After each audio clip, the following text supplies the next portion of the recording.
Better. We're extremely happy to have you here. DIIS is co-arranging this seminar together with Save the Children, Denmark.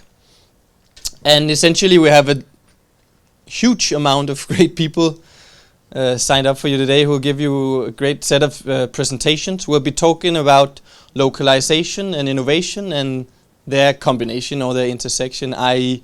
localizing innovation. So Dane, Fetterer, who's my colleague here at DIIS, and I will just give you a brief introduction to some of these core issues, and then we'll dive into different perspectives coming from around the world. So yeah, we're extremely excited to have you here. So essentially, if we start talking about innovation, and I think we want to talk about innovation not only in the humanitarian sector, of course, even though something like localization is a very humanitarian jargon concept, but we also want to talk about innovation in the development sector, so across these sectors.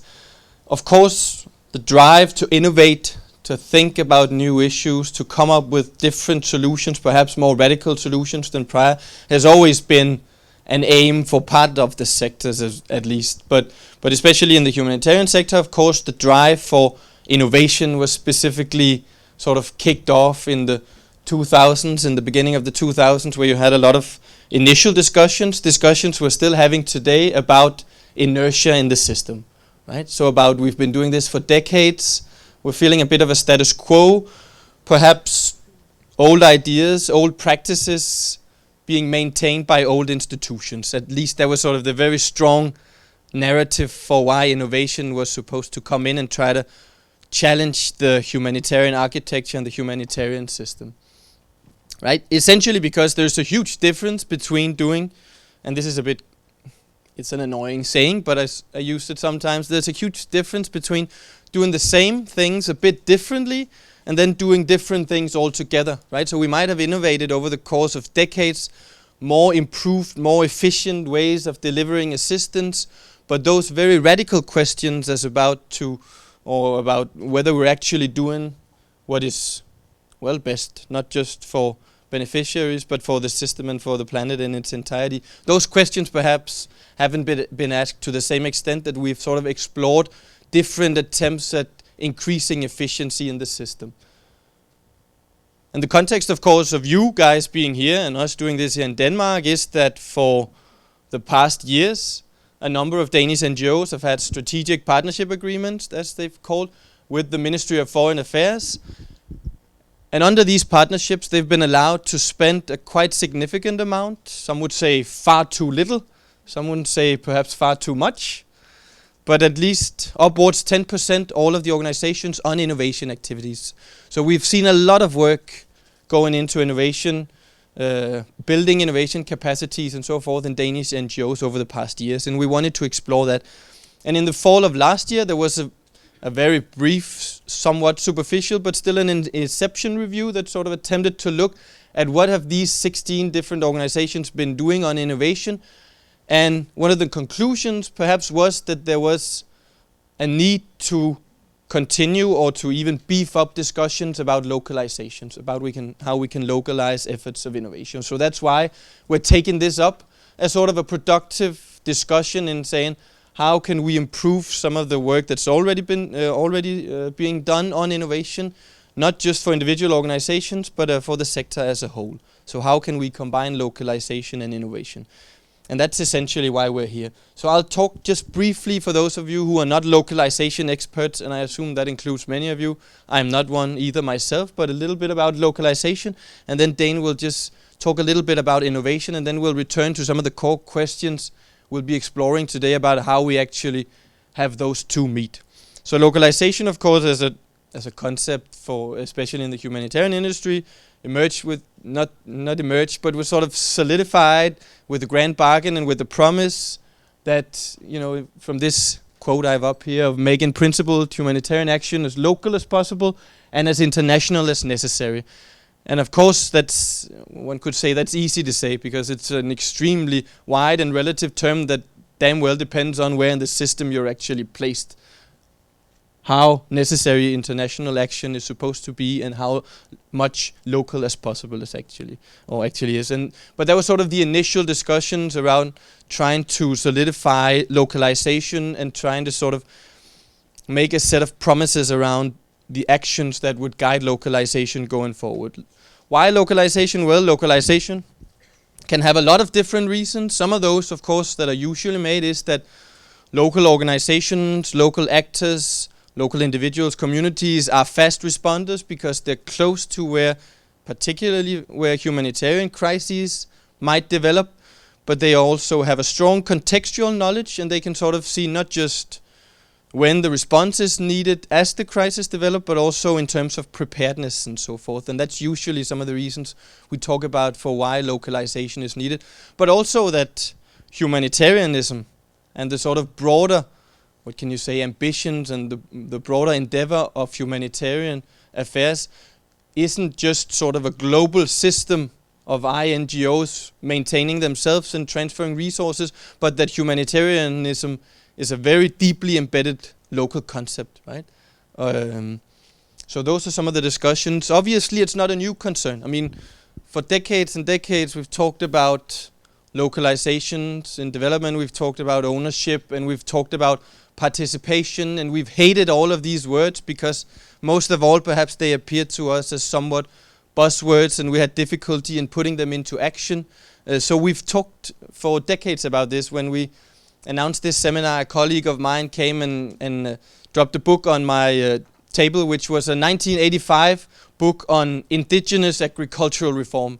And she was like, I immediately thought about this when I saw your seminar. And of course, that's very true. And it's also very provocative, but it's also interesting because we've had these discussions, of course, for so long. And it's not just discussions that refers to humanitarian practice, also very much of the research that is being done by institutions also such as these. I mean, I've written here we're part of the problem, which is of course that we're talking about localization and about localizing innovation here in Copenhagen when we perhaps shouldn't have or should have talked about it somewhere else, obviously. And essentially I think what's interesting about this discussion, not just from a narrow practical perspective, but also from a more sort of systemic view on the humanitarian industry today, is that the ideal outcome of these discussions about localization is also to a certain extent the elimination of us. And when I say us, I particularly mean global northern organizations that essentially also bring so much good to the table, but in an ideal world we wouldn't have a Save the Children International, right? But of course that's an ideal state. Not to say anything against Save the Children, of course. And some of the challenges that we regularly talk about, I should also say, of course, that this is part of a whole week of localization events that are throughout the city. And some of the talks that have been over the past days have included, these regular challenges of specifically localization that refer to local organizations having difficulty in accessing funds. They have difficulty in maintaining staff, and there's a flight to NGOs. Locally, perhaps they engage essentially in competition with NGOs, and they have a difficulty also accessing capacity strengthening. So there are a lot of those challenges perhaps we will see that are also relevant to this discussion about the intersection between innovation and localization. But now Dane will just talk a little bit about sort of the basics of how we can understand innovation. Lovely. All right. Thank you, Adam. So my name is Dane Fetterer. I am a research assistant intern, for lack of better words, here at DIIS working with Adam. So I'm going to run you a little bit through, just like Adam did for the people who aren't localization experts, a little bit on innovation just for those of you who aren't innovation experts. And so, like Adam said, with these things, sometimes you have these buzzwords that often keep reoccurring in the development humanitarian sphere that we try to get away from. So I picked this sort of dichotomy that you have right here with top-down, bottom-up, which I will acknowledge right now are also sort of buzz terms, but maybe a little bit more neutral than something like indigenous or, localized or something like that. So anyways, I'll start over here on the top-down innovation, which is what we see a lot of. We're talking about things like improving managerial, organizational sorts of processes, specifically within organizations, humanitarian agencies, trying to find ways to streamline processes in complex environments, learn how to actually operate in these environments. And also a sort of innovation that's very, very closely linked to technology. It's often been talked about a lot that, technology is innovation, and introducing new technologies is innovation. And this has been married to that concept for quite a long time. Which is right here, innovating sorts of new ideas, products, technologies that have been successful in one environment and taking them over to another with the hopes that that will succeed in a different environment, of course. And then on the other side of this, you have bottom-up innovation, which is kind of what we're here talking about today, localized innovation, where you're focusing on problems as addressed by local communities. You'll know a lot of people will say that nobody knows the problems going on better than local communities and such like that. But more than that, they oftentimes are a lot more aware of the sorts of skills and tools that are in abundance in the area, the forms and modes of knowledge that are in abundance in the area as well, and how to implement these. And so obviously we also have the word participation in here, talking about participatory things, but actually using that from a bottom up rather than going down and changing sorts of processes through the organization from the top in order to incite that. And then I'll talk about the very last point, which is something that I'm hoping will be able to bridge this gap a little bit, but working on creating channels of communication and feedback between communities and agencies. Because this model that I had taken from a report from the Center for Refugee Studies talks about these as the two worlds of humanitarian innovation, which I'm actually not a huge fan of the title because it sounds like they can't be brought together, and it's actually quite crucial that these two are brought together. Though I've been saying we've been on this for a long time, it's also very crucial that these sorts of processes are put into place, but that at a certain point we realize that we have to jump off and dive into bottom-up approaches to innovation as well. So hoping that's what we can sort of get around to today. I'm going to get back to this inception review that Adam was talking about specifically in order to sort of put that last slide in the Danish NGO context a little bit, because I'm sure that's where many of you are from and working. So specifically, there were a lot of different sorts of factors that were measured in this review, and it was a lot of things like hiring innovation teams, developing strategies and performance indicators and tools and things that you need to have in order to be able to track progress that is being taken place. But then a good quote actually from the Inception review. I'll just read it off to you. The review team observes a frequent mismatch between how the headquarters perceives and defines processes, tools, and objectives of innovation activities, and how the local colleagues work with innovation in practice. And so this sort of highlights, to a great extent, why we're here today, and how we can sort of make that jump from what we had on this last slide, from this sort of top-down institutional sort of approach to a bottom-up, more localized approach.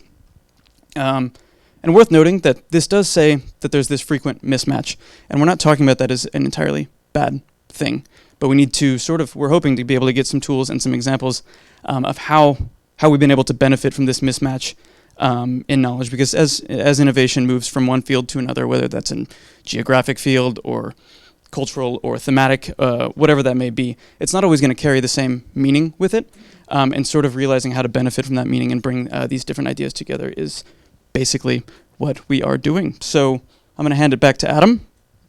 Thanks, Dane. So essentially, those are a lot of complex stuff, right? It's a lot of complex stuff, but we've sort of tried to bring together some of the provocative, perhaps daring questions that we'll try to address here today in exploring this idea about localizing innovation, right? Whether we are afraid of localizing innovation, and what that sort of fear then can be found within. Is it about quality? Is it about fraud? Is it about losing control? A very fundamental thing about the humanitarian industry and the development industry, of course, is about maintaining control, even in extremely complex environments. Or do we have a low tolerance of risk? Is that it? Where does that come from then, this idea about being risk averse? And how do we overcome it? But also questions such as, what does a human-centered approach to innovation look like? And the fundamental thing that we also sort of have brought up in the invitation to this seminar, which is to say, how can we, and should we of course also, that's inherent in there, move from building on local needs to also increasingly, enabling, utilizing local competencies. And then, of course, the very provocative question, which is also relevant in certain regards, which is, are we romanticizing the local, wrongfully expecting that there'll be, and there are deep pools of innovations necessarily everywhere? Is that the case? Or is that maybe relative or not the case even? Questions such as, can a local office of an INGO really be a local organization, of course?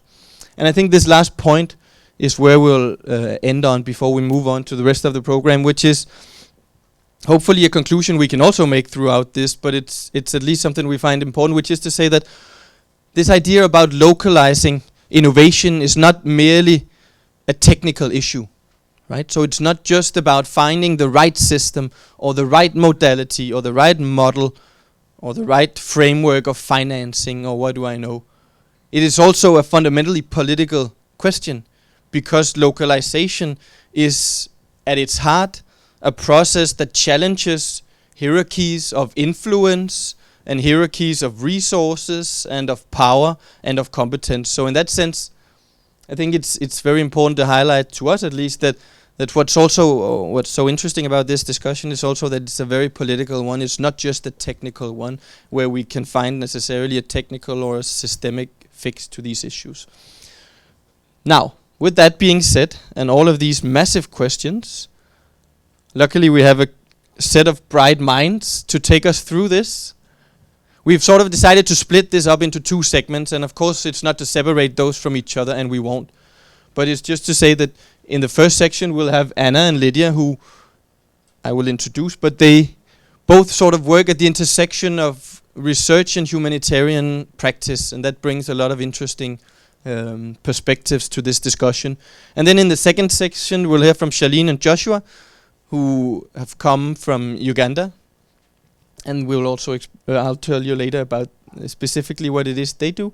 And Rasmus Stuhr, who is CEO of Care Denmark, will also come in the end and talk about transforming the future of humanitarian aid. And from there on, we'll have a discussion, all of us. And I think we'd like to say that throughout this, we'll actually try to maintain a document that you'll see up on the screen once in a while, where we explore in writing some of the main challenges that have been laid out by the speakers, but also some of the main suggestions for what potential solutions are, where we can improve and so forth, so we can sort of bring that document throughout the next 2 hours, and in the end hopefully also have a discussion that sort of is structured around that, but also can go in many other places. So whatever examples or experiences you may have of innovation or of local innovation or of localization, please keep them present, and we'll give you an opportunity to bring them all forward and any other point you might have. And I think with that being said, we will move on to Anna. So the next slideshow, and you have a mic.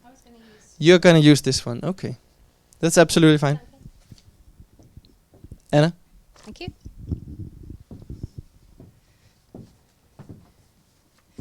Thanks very much, Adam. And thank you to the Institute and also Save the Children Denmark for inviting me to sunny Copenhagen. I'm actually based in South Wales, so some of you may know that we get very little sunshine there, so it's great to be here. So I was asked to come along and talk a bit about localization and innovation. I'm the head of the Humanitarian Innovation Fund at Elrha. And of course there's different aspects of localization and innovation you can focus on. You can look at innovations that are seeking to move forward the localization agenda, but of course you can also look at the humanitarian innovation agenda and question how local is that, how localized is that, and it's the second one that I'm going to talk about. I've put perspectives on local innovation because the piece of work that I'm going to talk about is very much a collaboration between us as Elrha, ADRRN, who's an Asia-based network of national and local NGOs. So it's very much a collaboration, and I'd like to try through a video clip and some quotes to kind of get their voices in here as well, because it's certainly not just us working on this. Just very briefly, in case you haven't heard of Elrha, our main focus is improving humanitarian response through research, innovation and partnerships. And this just kind of captures the approach that we take from really putting a lot of emphasis on defining and putting together a strong evidence base for the problem that we're trying to solve, either through research or through innovation. Then funding research and innovation projects, drawing out the learning from those, and really kind of driving forward at the sector level. So whether that's helping innovations to move towards scale or whether it's encouraging research uptake and research impact. So we've got two programs. We've got R2HC, which is our research program focusing on public health in emergencies, and I'm going to focus on the program that I manage, which is the Humanitarian Innovation Fund. And the HIF, on the one hand, we've got some very specific innovation programs that address particular technical areas, so water and sanitation, gender-based violence.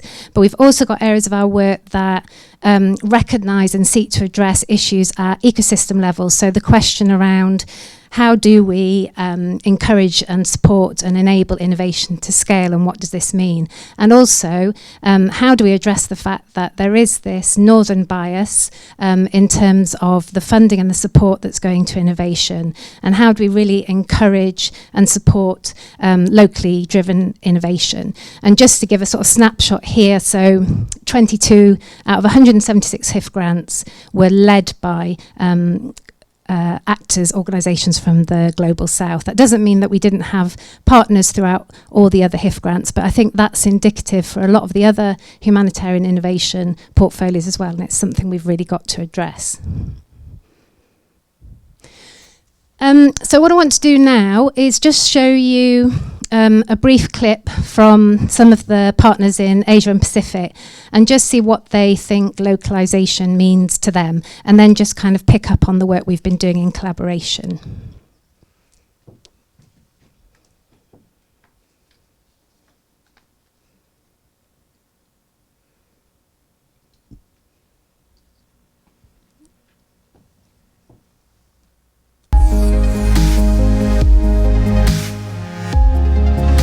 Localization for us really means about local action so much, because it's about local leadership. It is about how local organizations can be able to speak in the same forums as other international organizations do.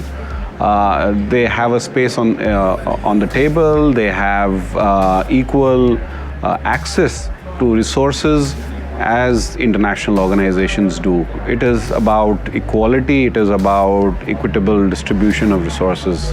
Money is important, but there's a lot more going on. There's issues of politics, there's issues of power, there's issues of ability and legitimacy to engage communities, there's issues of understanding what national governments are willing to work with and what they want to engage with from the NGO sector.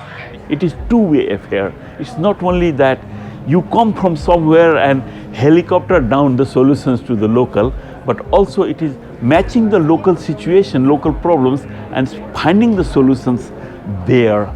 Localization is really attributing power to those who are the most vulnerable, those who are the real actors on the ground, those who are having the taste of disaster at the first hit. If they are being empowered, that is localization. If they are being given the right attributes, then it is localization. If they are being supported, it is localization. Okay, just a quick snapshot, but I think just from those voices, there's an emphasis on local action, local leadership, local voices and a seat at the table, equality, equitable distribution of resources, matching local problems with local solutions, and giving power to those most vulnerable.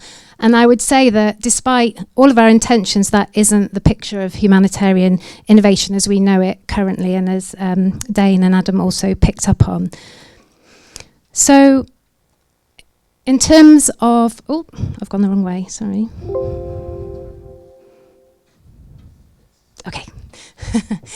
So in terms of the Humanitarian Innovation Fund, we felt that we wanted to start with a very kind of purposeful, dedicated effort to address the bias and the barriers that local and national actors face in terms of accessing our funding and support. And the way that we moved forward with this was to partner at the sort of strategic level with the Asian Disaster Risk Reduction and Response Network, which is a network of, as I said, national and local NGOs across Asia and Pacific. And they had a innovation hub that they just established in Tokyo to support their work. And then at the next level beneath that, we then identified key country contacts and lead ADRM members that could act as country focal points, who we then have been working with to both help to support identification of problems and development of solutions at the sort of local community level within their country context, but also looking at how do we reinforce and support the development of more of an ecosystem around humanitarian innovation within those settings supported by those country focal points. We've also been working in those contexts to look at resources and knowledge on innovation management and to work with those partners to make sure that that is relevant and appropriate to the different contexts and to the innovators we're working there. And then we've been working at another level to make sure that we're drawing out the learning and sharing that more broadly in the sector through kind of working papers and presentations and sharing tools in our Humanitarian Innovation Guide. I think, this is a very brief set of comments, but I think from the work so far, certainly working through a strategic partnership has been really important, rather than funding isolated individual innovation projects across different locations. Having that framework and the lead members in the different country contexts means that it's something that's going to be much more sustainable, and also the learning can be shared throughout the network.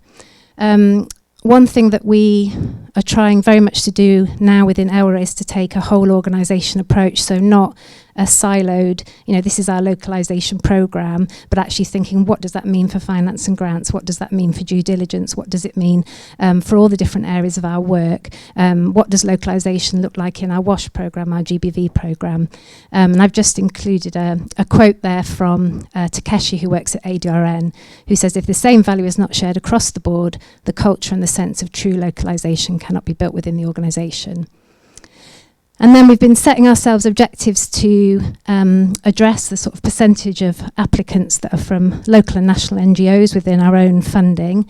And then at the bottom, some really kind of key aspects of the partnerships that we've been developing, and really sort of acknowledging that we're working with different interpretations of innovation, humanitarian and so on. We need to be looking at kind of co-facilitation and moving this work forward together. And then just a final comment also from Takeshi, which I really liked, because I think we often talk about, I think there's this kind of sense of, we've got this localization agenda, we have to do it. But I think in terms of the work that we've been doing and in terms of ADRN, it's very much because we want to do it, because we think it's the right thing, and that we think that it's something that's going to have a more positive impact and lead to more effective humanitarian response as a result. So I just wanted to leave you with that comment. Thanks.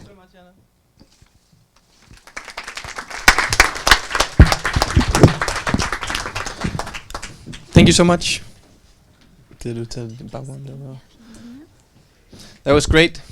We're noting points for the final discussion. That's perfect. Next up is Lydia. Lydia, you are, can I call you an independent consultant? Not really. Yeah. You're independent and a consultant, but maybe not an independent consultant. You can talk about that yourself. Sure. But the floor is yours. Thanks very much. So I lead an organisation called The Research People. We're a small research team from Asia, Africa and Europe, working primarily on issues around localization and also innovation in the humanitarian sector. So this particular topic is of great interest to me. So I'm going to talk a bit about how we evidence local innovation or how we think about evidence for local innovation. And I think Anna helpfully touched on a couple of points around who we're talking about as innovators, whether we're talking about local organizations, whether we're talking about local individuals. And this kind of discussion is replicated across the localization agenda, where different people have different ideas about what constitutes a local actor. And there's obviously been a great deal of kind of disagreement and around that. The MIT's design labs, I don't know how many of you will have come across them, but they've provided a really helpful way for me to think about this, which is they talk about designing by, designing for, and designing with the end user. So kind of splitting it up and being really clear about who's the end user, are they part of the design process, are they leading the design process? I think that's really important because, for example, when we're talking about local organizations in northern Uganda, they bring a great deal of understanding of the context, but they're not necessarily being staffed by South Sudanese refugees, who they're primarily working with. So yeah, just a first kind of question about thinking about who is local. But then when we think about evidence as humanitarians, we tend to jump in straight to thinking about impact.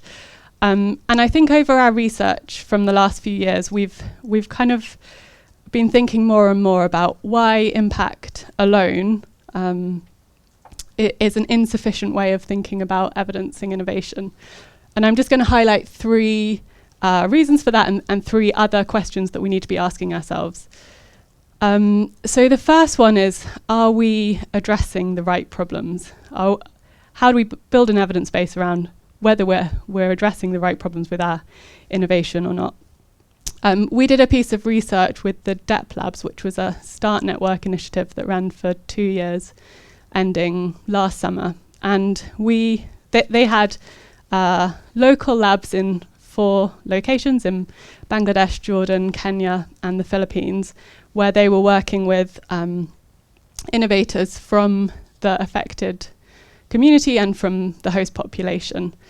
And one of the really interesting things that came out of those labs was how the people within the labs were framing problems in a really different way to the humanitarian organizations.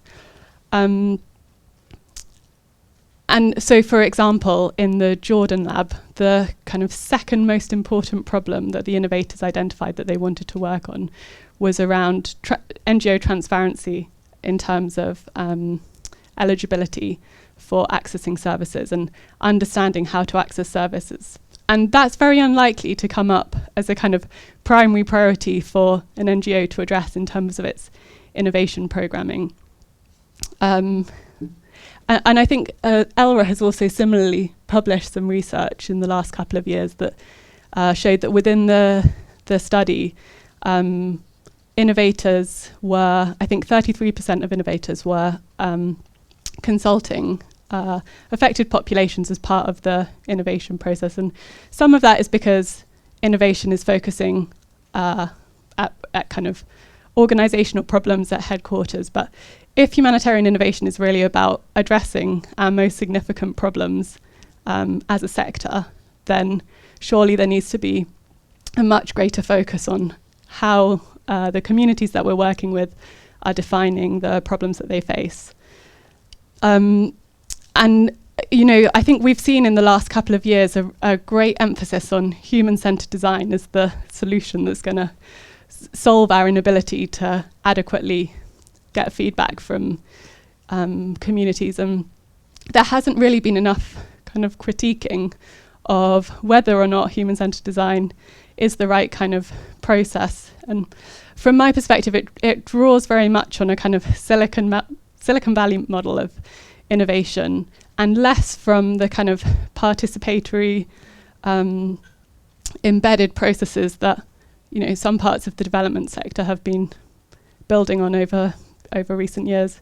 So I think, it's really good for us to just kind of be critiquing some of these processes that we're bringing into innovation labs. The second thing that I think we need to be building more of an evidence base is around do no harm. So there's a lot of kind of understanding or a growing kind of concern, I guess, about some of the potentials of digital innovation to create harm.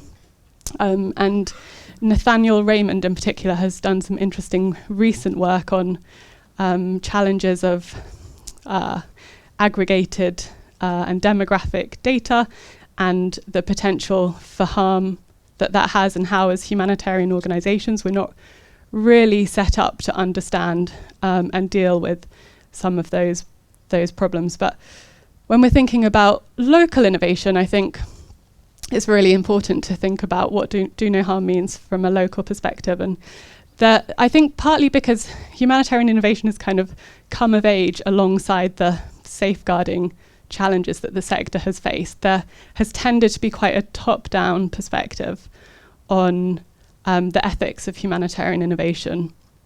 And some of the kind of academic literature really emphasizes the importance of thinking, what does it mean to do no harm locally? We invest in having ethics boards in academia and at an international level to look at some of these kind of new ideas that are being developed.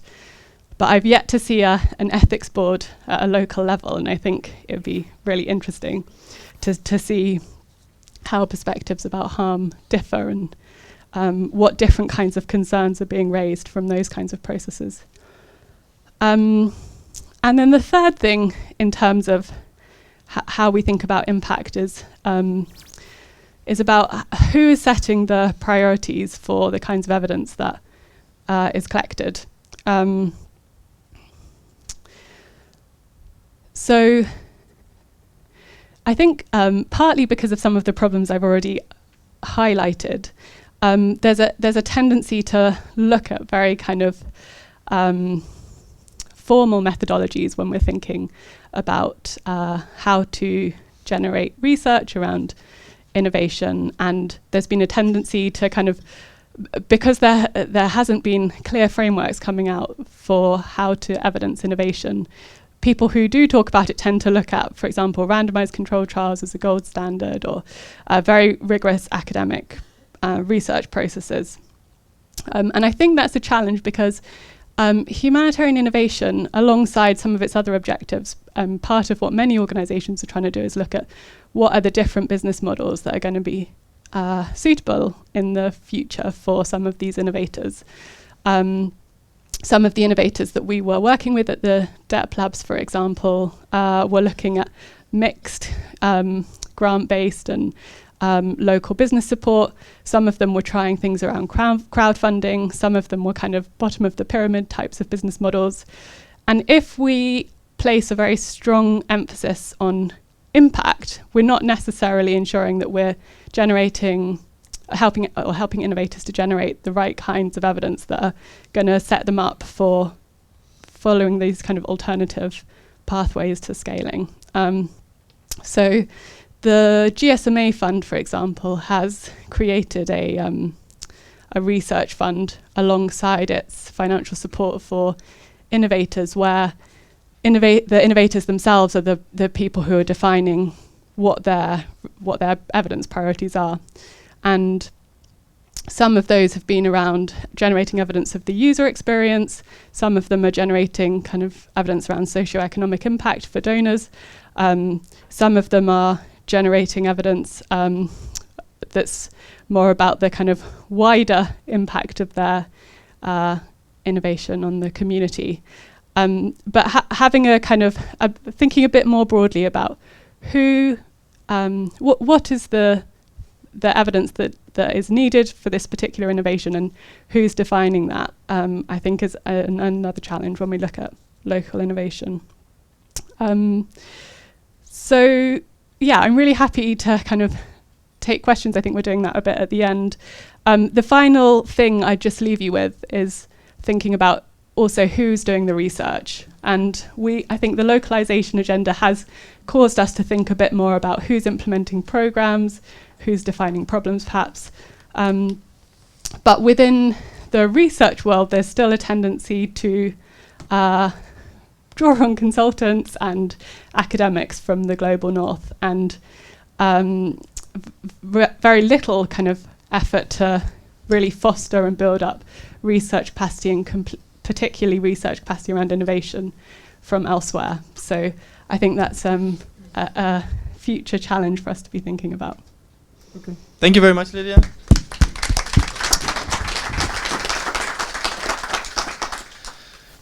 Can I just ask you a question before you take off the microphone? Because, I mean, we're in Copenhagen now and we have a problem, right?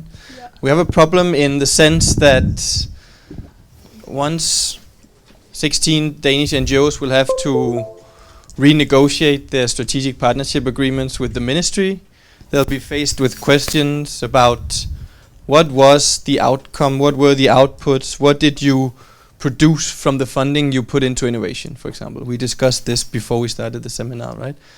Of course, then there's this question about letting innovation bloom and not sort of putting it into the regular boxes that constrain creativity and potential action that could lead to impact. But at the other hand, we're still faced with a ministry, obviously, that sort of feels it has an accountability towards a tax-paying public, as we are always being told, that at least to a certain extent thinks that it needs to see results, right? Some form of impact. So what is it about then proving this impact? Is it only about diversifying evidence? And what about sort of, is that enough? Diversifying the evidence that you sort of produce to show that you've had some form of impact? Or how do we sort of navigate that space, do you think?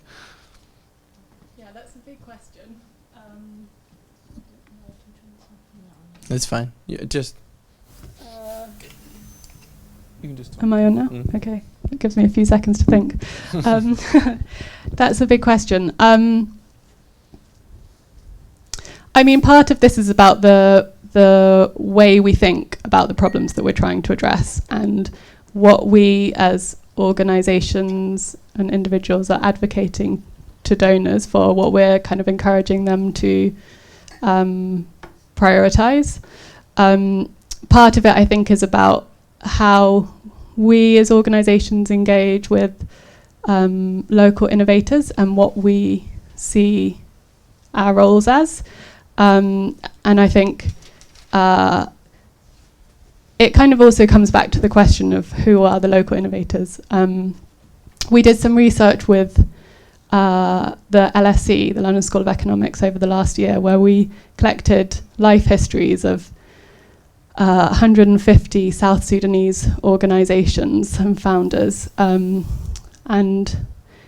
over about 9 months working with South Sudanese anthropologists. And what that really highlighted is there's a whole group of South Sudanese organisations who are set up as kind of service providers, and they have enormous challenges in terms of retaining capacity because of financing flows, but they're actually really well set up for working in very similar ways to the way that we as international organisations work.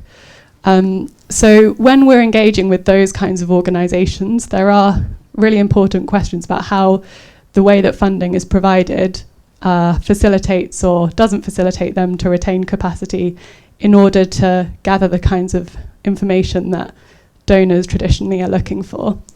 But I think as we start and as donors begin to look at what are kind of alternative future business models and how to foster a more diverse sector that facilitates other types of organisations that aren't necessarily, mini NGOs, we'll need to think more broadly about the kinds of evidence that we're asking them to generate and what the priorities are in terms of how they show accountability for their funding. Okay. What has happened while I was speaking was that this document I promised you that Dane has been keeping was put up here, and take a look at it at some of the points, and as you take a look at it, we'll do a shift and end the first segment and say thank you to Anna and Lydia, and you can just sit down but don't go too far away. And then we'll ask Joshua and Charlene and Rasmus to come up. and see if you can make room here somehow. And Dane will add a few words. Well, I was just going to point the redundancy in solution number 1, creating strategic partnerships rather than isolating funding, isolated A within different. That was me panicking in the middle of that. I believe it was creating strategic partnerships rather than isolating funding within different projects in different locations. I will fix it before the discussion. Can you add a few words to some of the other? Yeah, of course. So this is what the very first point over here is what Anna was talking about in terms of which sort of direction do these processes or these relationships go a lot of the time. And yeah, sort of understanding or creating more strategic partnerships might help you realize where your competencies are in terms of an organization in order to sort of situate yourself along this continuum, if you will. Yes, and then Lydia talking about impact. This was sort of the essence of localization in the first place, is that we can't possibly begin to measure impact until we really know if we're addressing the right problems, and that working with communities in order to work out problems or how problems and progress are both conceived is not really possible until we get that done. And then moving on, finding alternatives to the human-centered innovation processes, looking, I believe you said something like it runs according to a Silicon Valley sort of mindset or something like that. So being conscious, of course, of where these sorts of these frameworks might have originated from, and understanding that might not transfer immediately over to another one. And then the final one, do no harm. This was a good takeaway. Establishing an ethics board at the local level in order to, deal with that. Do no harm. Okay, thank you so much. First up, we have Charlene and Joshua, who have been working together in the context of the Response Innovation Lab in Uganda. And I think it's better if you explain exactly how that is on your own. And I'm sure we can bring up your PowerPoint. Yes, as soon as I get this out. Just pull it out. Doesn't matter. It is working? Yes, it's working. Okay. Please. And if you want to stand. We're good? Good afternoon. My name is Charlene Cabot. I'm the manager for the Response Innovation Lab in Uganda. Yeah, and my name is Businge Joshua, and I work with Akaboxi. So our objective was to bring to you a case study from the work we've been doing together in Uganda. At the Response Innovation Lab, we're focusing on bringing more innovation in emergency responses, and that can be different types of emergency responses, not necessarily only acute responses. And the way we are looking at innovation is actually quite connecting well to what Lydia was saying. We're looking at innovation with the focus on impact for communities, so not so much about processes of how INGOs work. And we are looking at doing this support to innovation by focusing primarily on building a humanitarian innovation ecosystem within the country we are in. So that means working with a quite broad range of stakeholders, but primarily we try to support and harness the talents from the local and national actors so that we can bring them to the table. We're going to share this example of how the Response Innovation Lab has been working with Akaboxi as one of the pilots. And the reasons we decided to really focus on that collaboration with the social enterprise, but which could have been with a different type, a number of different stakeholders, local stakeholders, is that we came from a place of realizing how well they understand the context in which they operate. They bring really disruptive ideas to the table compared to the traditional responders in Uganda.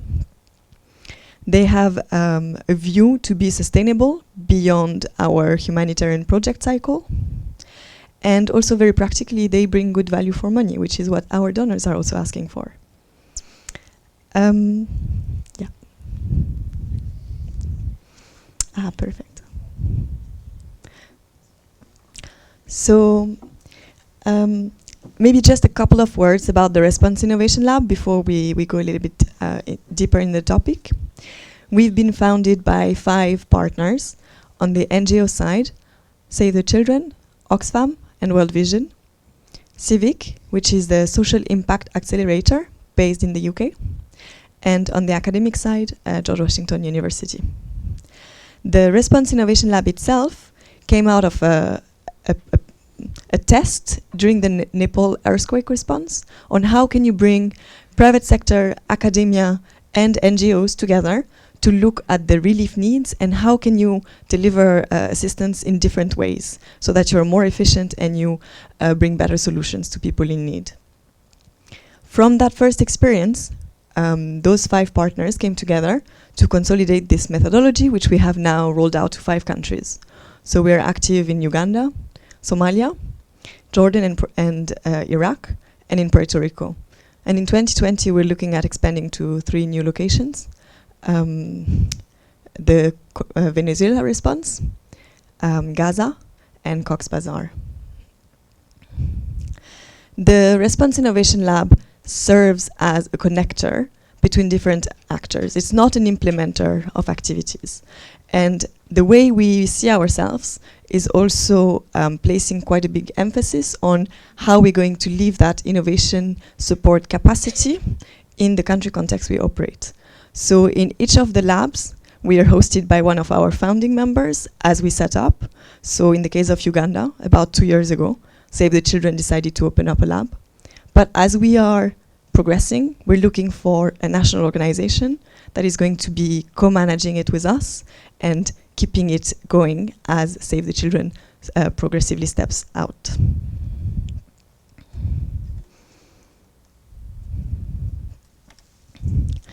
This picture is from West Nile in Uganda.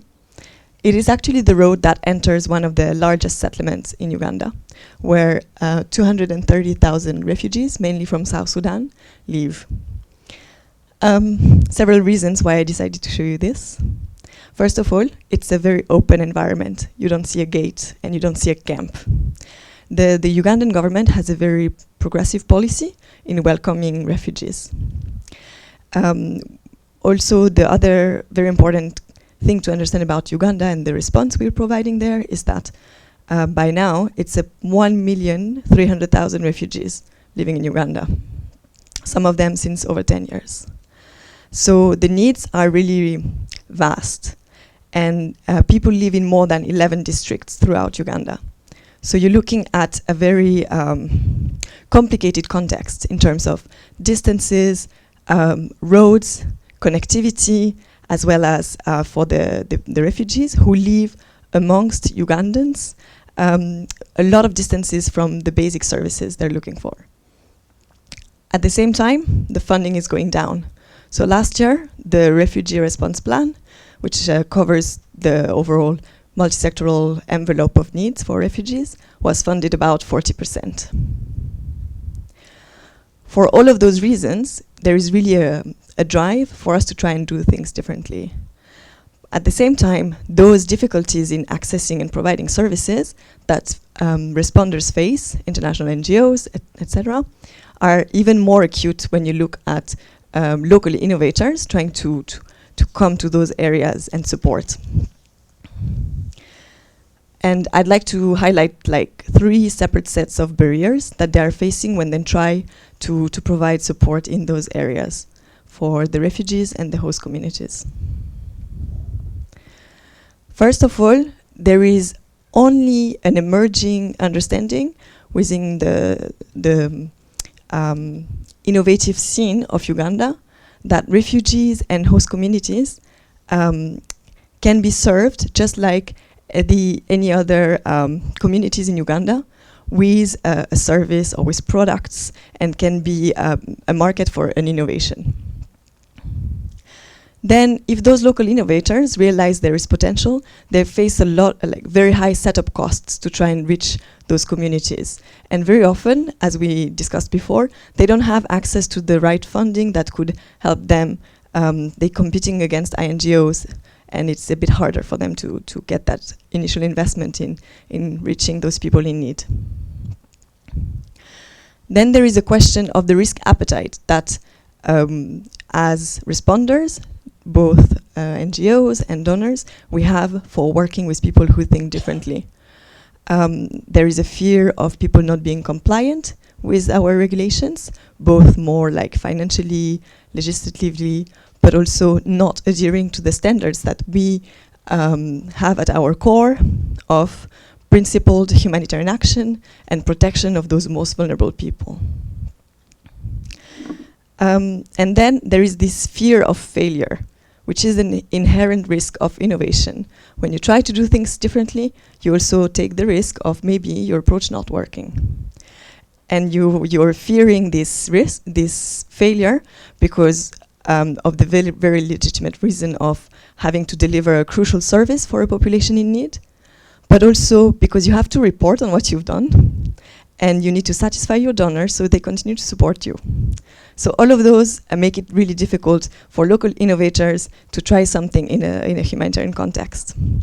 But also all of which, we believe, can be addressed with the right approach. And the last barrier I would like to mention is the more political one for entering such a context. It is easier for larger structures than local innovators to navigate the political complexity and get the right authorizations to start working with refugees.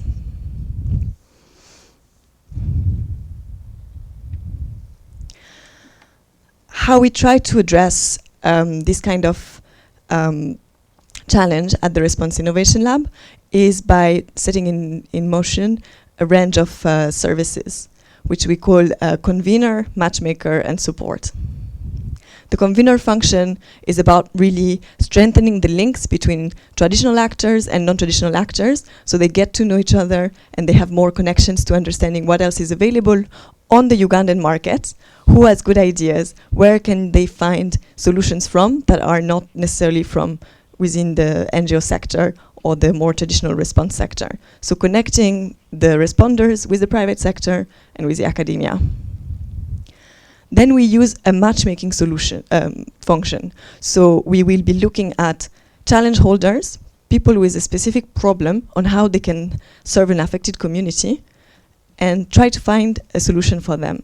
Instead of reinventing the wheel, acknowledging that there is a lot of capacity and talent within the context, and try to connect the people with those who have already found a solution, but maybe have not tried it out in a humanitarian context. And finally, we provide a support function, which comes with seed funding, which we acknowledge is really necessary if you want to get the local innovators to enter the context, but also a variety of advisory services and capacity strengthening so that we ensure there is no risk of falling into one of the pitfalls I mentioned at the beginning around non-compliance or not adhering to the right standards.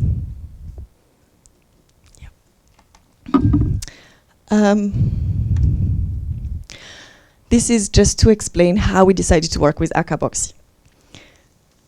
We started from identifying a challenge in a consultative manner. And the challenge that came out very strongly was refugees do not have access to financial services. Based on this, we advertised and we looked for solutions. And it was quite an intense screening process. So we were able to find a solution provided by the Akaboxy team, which was already available on the Ugandan market, which was also going to be able to provide something that NGOs were not doing as well or not as comprehensively. And we also established the capacity of the team, and we confirmed all of the criteria were met before engaging in the partnership. As we did this, a very first important step of the partnership was agreeing on a set of values that were going to guide the pilot within a refugee settlement. And on that note, I will hand over to Joshua so he can talk more about the actual work they've been doing.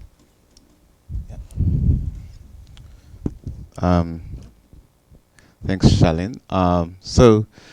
Akaboxy. Akaboxy is a software company, so we do digital financial inclusion solutions. And for us, as Akaboxy, we have been operating in Uganda for some time, since the end of 2017. And what we do is that we come and we digitalize village savings and loan associations. So what it means that we have VSLAs that have been in existence for some time, and these have been were created earlier on by Care International since the 2000s, and they have been in existence. So for us, we developed a solution whereby we did a human-centered design thinking kind of perspective, where we went to visit these groups. They are mainly majority are women and youth, and we developed a software that runs on a point-of-sale device or on a smartphone application. And the reason is that currently, the rudimentary way of saving is that every group, they have a book where they write the amount of money every woman is bringing for saving. They create a pool of money, and every lady or the youth in those groups will be able to borrow that money and take it. So these groups have like 20, 25, 30 members in each group. And this has been ongoing. So for us, when we came and we brought our solution was not to disrupt the community kind of saving. It was more to support them and make it better. And we came and we made it more transparent for the individuals that were saving. So every individual comes and they bring their money and they save using the platform we have developed that is running either on a point-of-sale device or on a smartphone. And every individual that can go back home with a receipt that shows how much they have saved, the total amount of savings that they have in the saving group. And this made it much more clear to what they were doing. So we were doing this in the Western Uganda, and that's when we also saw the call that was put out by Response Innovation Lab, and then we applied to be part of the whole process of working in and applying and working in a humanitarian kind of setting. And this is when we went to after the call and everything and the process that they used, we were vetted among the people that were identified to be the right fit for working in the refugee settlement in Kiliandongo refugee settlement in Uganda. So Save the Children has about 247, and they keep on increasing the number of VSLAs they're supporting, and these are VSLAs under their livelihoods project. So for us, we came in to identify both nationals and refugees. So we did it in a way that we wanted to create a context of working with both the nationals or the host communities that are existing in those communities, as well as the refugees that are existing. And we came in and we digitalized about 15 saving groups, and we worked with them as equals. So we do not have segregation. But at the same time, we were able to see an improvement in terms of the way they were saving. We saw an improvement in the amounts of saving in each group, from about 1.9 million Ugandan shillings annually to about 3 million that they're saving annually. And this is because of the transparency that has been created. But we also link the existing saving groups that we work with the existing financial institutions. So the financial institutions in Uganda, first of all, this is a market that is locked up. They cannot access it because this is a refugee market, and they feel like the refugees themselves feel like they don't think it's fit for them to work with the financial institutions, and the financial institutions or the financial that are existing are not providing these services that are targeting these groups. First of all, maybe they have small savings, so they cannot save with them, but the financial institutions as well, they do not have the capacity to now go and now market their services to these groups. They find it's quite an expensive process, and it's not worth the value that it's going to bring in. But with us being able to support the groups and digitalizing them, we're able to create a group account for each group. So this involves the process whereby you have to make sure the group that has been created has a constitution, they have minutes, they have identified 3 signatories that are allowed to go to the bank and deposit the money. And now the bank recognizes them because they will have a certificate from the town council and a certificate from the district that recognizes this group, that they can now be able to open up an account and have a product that is tailored to them. That means they can now deposit and withdraw money without having any charges involved. But that's because they're saving very much more money as a group together. So for us, working with Save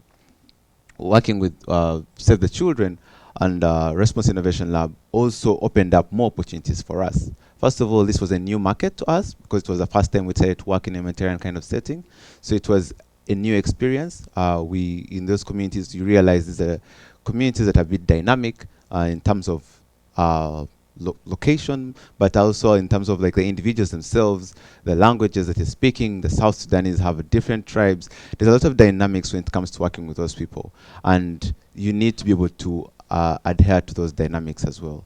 But also, as a private sector company, there are certain principles and that we have to align with when you're working with like Save the Children, the policies. Some of the policies that we didn't think were the right policies that we should have to align with, we had to align with them, especially for us, like I was giving an example of the child safeguarding policy. This meant, in practice, it means that if you're working with a saving group, and this is a saving group of majority being women and youth, these are mothers who have children, and they have times of meeting. So they're meeting, let me say, at 3 p.m. In the evening or at 4 p.m. How long do you stretch that meeting? How long does it take? Because the longer it goes in the evening and it gets late at night, you're risking the children that they've come with, that they're breastfeeding as they're saving. So all this has to be put in practice, and we do train them on understanding how they should save in the right times of saving, and even the location of saving. It should be favorable for the children to play around so that it's much safer for the kids as well. So all these things are the things that we have to align with as you're working with us to Save the Children, but it also makes our capacity as a team, as a company, to make sure that we have the right principles and policies. And for us, during our time of working the whole of last year in 2019, we had to make sure we went through a training of understanding the Humanitarian standards, and we also had a CHS audit that happened with, at our company to make sure that we have the right policies. So the team came in, audited the company, audited the individuals, the team, but also went on ground and visited the groups that we're working with, and also did an audit with the groups that we were supporting. So these are the things that we've been able to build as a capacity as a company, and as well as the way we operate and we do our practice. Yeah.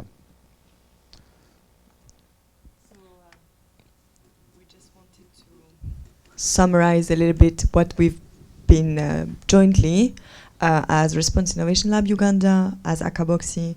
Through that partnership, there are a few things that have emerged that we wanted to share specifically today, which were that one of the key component in trying to bring local innovators into our emergency responses comes with starting off with a strong ethical assessment and integration of standards in the way you're going to deliver the partnership. And this was quite successful in this case, since Akaboxi was even passing the CHS audit with flying colors during that time. We also learned, and this one is more a learning for the INGO side, when they are trying to bring in more innovation from local actors and supporting them, is around creating a space for testing. This means really ensuring there is space for creativity, and you're not so focused only on procedure, but really on deliverables, so that you really give that space for iteration. And that's really something we need to question in the way we do things sometimes, that we are allowing this creativity to actually take root.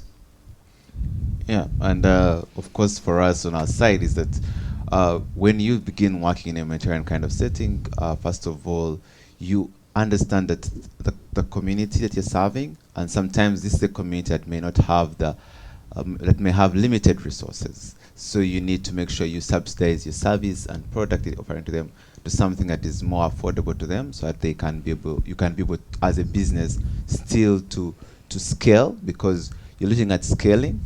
But again, this also gives you an opportunity to tap into more humanitarian kind of organizations, because what we're seeing now is that other humanitarian organizations in Uganda itself are becoming more open to working with private sector companies. And one of the requirements in some of them, they always say, oh, we're looking out for a company that has already served in a refugee settlement. And for us, this was an opportunity. So we always flag, yes, we have worked with and partnered with Save the Children. The other thing is that we're able to sort of improve in our processes, and this meant in the way we do our reporting, because of the experience we went through with working with the children, the M&E, the monitoring and evaluation, the supply chain, and kind of way we do applications. So this knowledge is a knowledge we didn't have before, because it wasn't required. When you're applying for funding from a VC and working with these other organizations, they have different requirements to when you're working with the humanitarian organizations. And I think these have been the learnings that we have achieved as a company, and this also has opened up more opportunities for us. And lastly, something we've been doing jointly with a lot of intent has been disseminating what we've learned of these pilots. And that means bringing to the table a lot of stakeholders, bringing to the table the competition, because the focus of facilitating the entry of local innovators into one settlement is not to create a monopoly for that social enterprise to now serve refugee markets. It's really about opening up choices for communities to access services in different ways, knowing that as humanitarian responders, we will not always be able to maintain services to those populations. So as a conclusion, we found that with the right framework and facilitation, it is quite possible to bring together the local innovators with humanitarian stakeholders to complement their different areas of expertise and increase the impact of your intervention. And that's it. Thank you so much.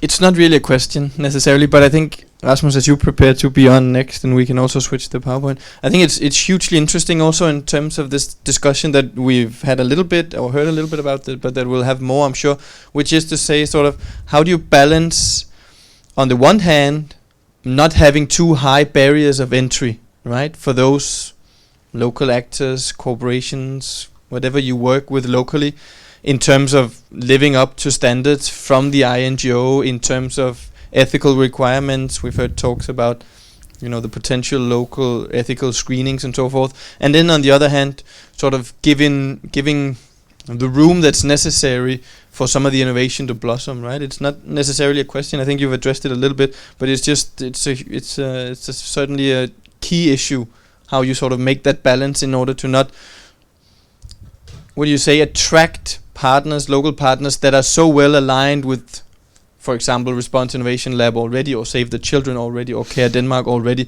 so that you actually bring about innovations that can also produce a form of change that is not just routine, but that is radical in its form. And speaking of radical, Rasmus, the floor is yours. Thank you so much. It works? All right. And please help me on time, because this is my absolute sort of favorite topic, so I can go on and on for hours and hours. So please stop me when... very happy to be here. My name is Rasmus Stuhr Jakobsen. I'm the director of Care in Denmark, part of the big global sort of family care, operational in 100 countries around the world. And we have, particularly for Care Denmark, set ourselves up for being or becoming really, really strong and really, really good within innovation. But I'll come back to that, and very happy to hear about our experiences together as well in Uganda. But I really like the starting point for this discussion, that we sort of dive straight in and we don't even question that there's a need for innovation. So we haven't even discussed that, but that is a big discussion. And we can see that that is a big discussion in the lack of funding. You're mentioning that definitely the Danish Foreign Ministry is now sort of allocating the 10% of these strategic partnership agreements that are sort of then exclusive for a selected few amongst the Danish NGOs, 16 NGOs in Denmark. When you look sort of globally at the financing that's available, it's not a high priority. And I think you can also recognize that, and here I'm perhaps being slightly provocative, in the lack of innovation in the humanitarian sector. Actually, sort of, if we are sort of dreaming back, and those of us who sort of been around in the sector for long would perhaps recognize that not a lot really has happened. I recall clearly 20 years ago when starting in the humanitarian sector, I was in northern Uganda, in a refugee camps in the camps there. By that time, it was not South Sudanese; it was internally displaced people from the Lord's Resistance Army doing a lot of havoc in northern Uganda. It was all an awful experience, of course. Half a year ago, I went to Bangladesh, to the camps where hosting the Rohingyas from Myanmar. And what stood out was the almost sort of complete similarity in those two sort of circumstances. It was exactly the same smell. It was the same dysfunctional latrines. It was the same water pumps or lack thereof. It was the same tarpaulins from UNHCR. It was, pretty much the same feeling. And that struck me.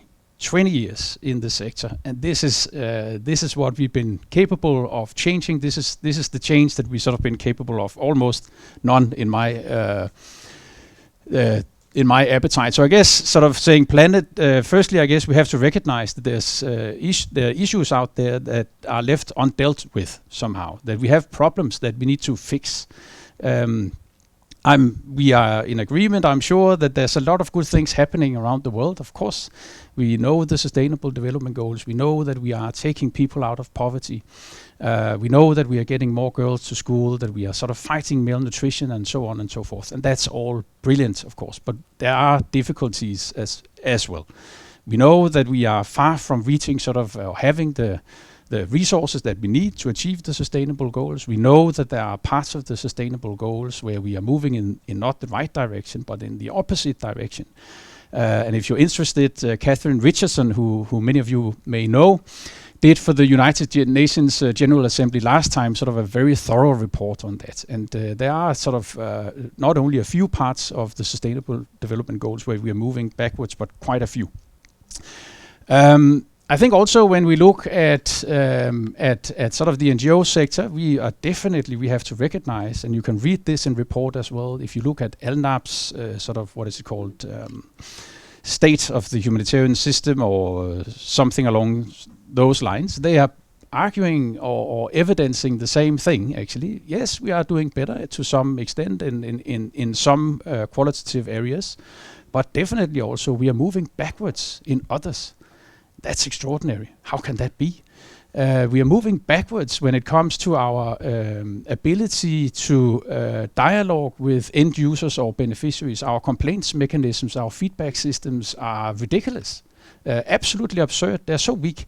Arguing, not me, but that they actually sort of, we are moving back in terms of our global ability to communicate with the end user. If you look at core humanitarian standards, they're having some of the same findings. So definitely we are improving in some aspects, but in others we are stagnating or to some extent in some even moving backwards. So I'm very, very happy about the agenda, and I think that there's a big gap, a big need for us to talk about innovation to move ourselves. Sorry. And this is all about disruption, and I know that that's a buzzword. And I have to look here in my notes because I'm not as smart as this guy, saying we cannot solve our problems with the same thinking that we used when we created them. That's Einstein. Anyway, so I very much agree. What a massive challenge for us coming from within the sector, that it's actually us now sort of having this discussion and trying to sort of provoke ourselves and challenge ourselves to think a little bit outside the box, and answering some of those questions, Adam, that you were also asking in the beginning. Are we asking ourselves the right questions? Are we even sort of doing the right type of services, or should it be a completely different? And that's of course a very, very difficult question when your entire business model is focusing around sort of the service delivery in a humanitarian context, doing exactly this, and this is what you're basically paid to do, and there's very little room to maneuver. So how on earth do you sort of filter in or sort of get in that question, are we actually doing the right thing from the onset, or should it be something completely different? Anyway, I think for us in the sector, we need to take this very seriously when talking about disruption. This is, in my limited experience with this expression, I think I learned that it very seldom sort of comes from within. It's quite often that's something that sort of hits you, and then you wake up and then you realize, oh my goodness, I've been bypassed by kilometers at high speed. So let's not kid ourselves in the sector that this is not going to happen to us as well. Of course it will. I mean, let's not imagine that there's not a lot of stuff rooming out there, and social entrepreneurs and so on, who's going to come and hit us. So definitely, let's even though it's about whatever, let's do another word or take another word. But this is I think the business that we are in or about to be. So it takes a lot of courage, I think, for all of us or from all of us. We need to be bold. I don't think it's our role. Definitely don't see it as my role to sort of preserve the humanitarian system. Whose role is that? I mean, it's not the donor's role, it's not my role. I guess our collective role is constantly to strive to do better. To do better and even with less, but constantly sort of assessing ourselves and questioning our own quality and to what extent we can actually deliver more and do better. I think those in particular that needs to be bold are, and where change, I guess, or I think sort of traditionally comes from, is from very visionary and charismatic people. And it doesn't come from organizations, it comes from people. This is where change is coming from. And I think particularly so from those that are sort of at the very front end of things, that are dealing with the problems, that are tackling the problems at a sort of on a daily basis. Those are the guys, those are the colleagues that needs to be particularly brave, that needs to be particularly visionary and set new sort of targets for all of us. But change can only also happen, I think, when we are open to it, and that's then what we need to be in Copenhagen and in our headquarters. And I think particularly we need to be brave when it comes to sort of transcending power dynamics, cultural barriers, and so on, and working with entrepreneurs and so on and so forth. And in that, I think a really good way to begin or to start is the whole localization agenda. Let's put the end user, let's put the beneficiary at the heart of the matter, and let's start having that discussion, as LNAP and core humanitarian standards are telling us that we're not particularly good at. Let's become really good at that and start there. Impact, yes, really difficult, and I think also when it comes to innovation and what sort of successes, what impact can we sort of prove or document? We are confronted, I think, with really tough challenges when talking innovation and impact. I think firstly, something about, it's sort of named wicked problems. But the problems that we are dealing with in a humanitarian context, they are extremely complex and they're interconnected, and there's no sort of quick fixes. It doesn't work like that. So that's of course a challenge. I think we've been challenged with scaling. So there's a lot of stuff happening, and it all sounds promising and it looks good, and perhaps sort of in that context it can work, but what have we really seen that has sort of been taken to scale? When thinking back, I can think of cash, the introduction of cash in the humanitarian system as sort of quite a big innovation that has brought about sort of a big change and has sort of radically transformed the way that we think about humanitarian aid. But scaling definitely is a difficulty, and I think part of it is that sort of scaling innovation meets our system, basically. The innovation or the new solution that we are proposing requires different kind of competencies, a different kind of business model, and so on, and it hits hard on the current system that is not sort of geared for that. So there's something there that simply doesn't sort of speak the same language or follow the same type of rules and regulations. And of course the last mile sort of complexity that it is a very difficult and very sort of changing context and environment we work in a humanitarian setting. We are working with quite often very weak government structures, and they might be changing and so on.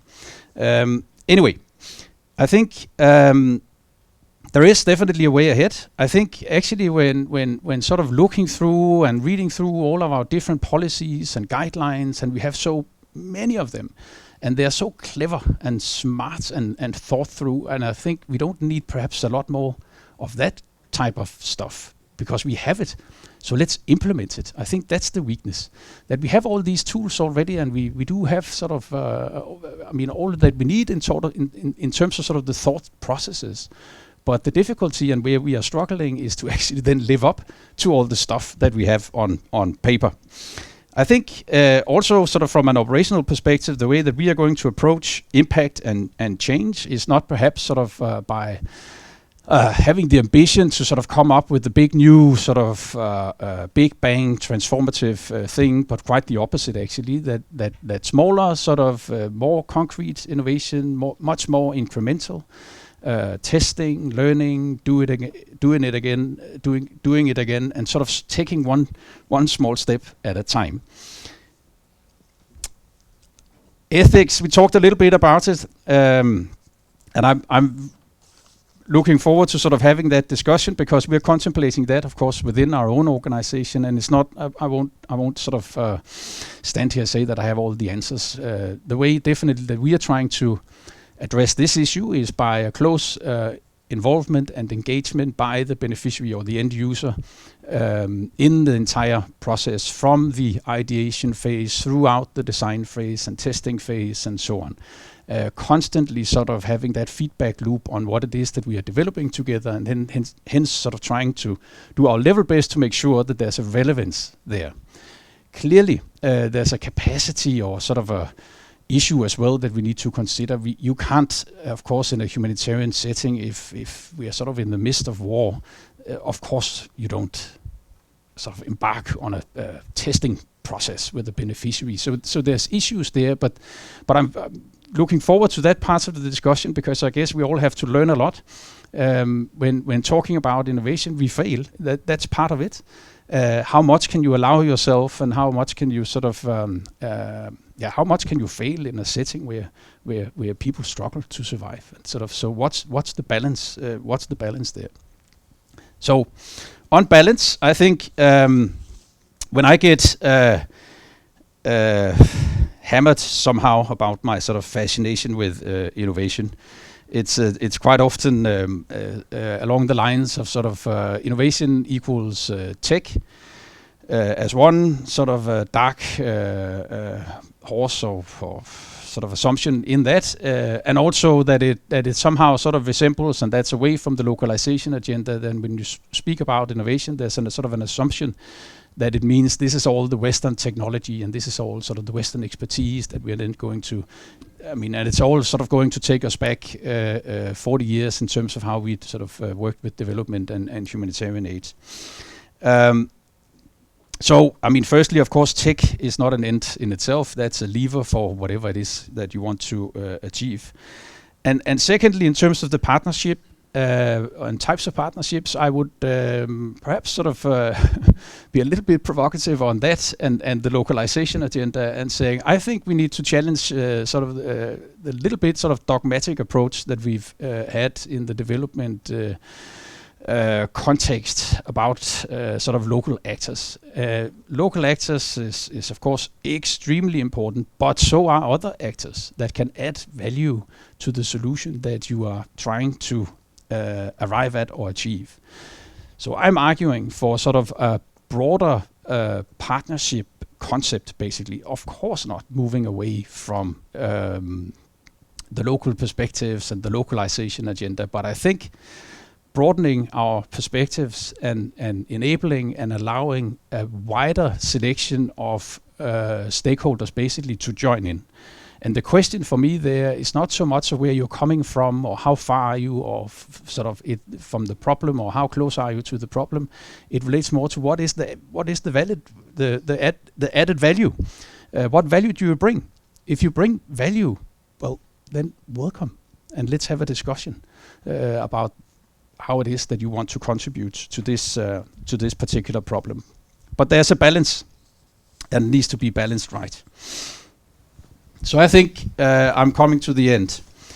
So what the future holds for us all, I think, is much less what I sort of tend to call organizational chauvinism, in terms of my brand, my organization, my accomplishments, and that kind of sort of protecting your own results, and a lot more partnerships and a lot more alliances, and that is going to be extremely complex. We all, I think many of us know that.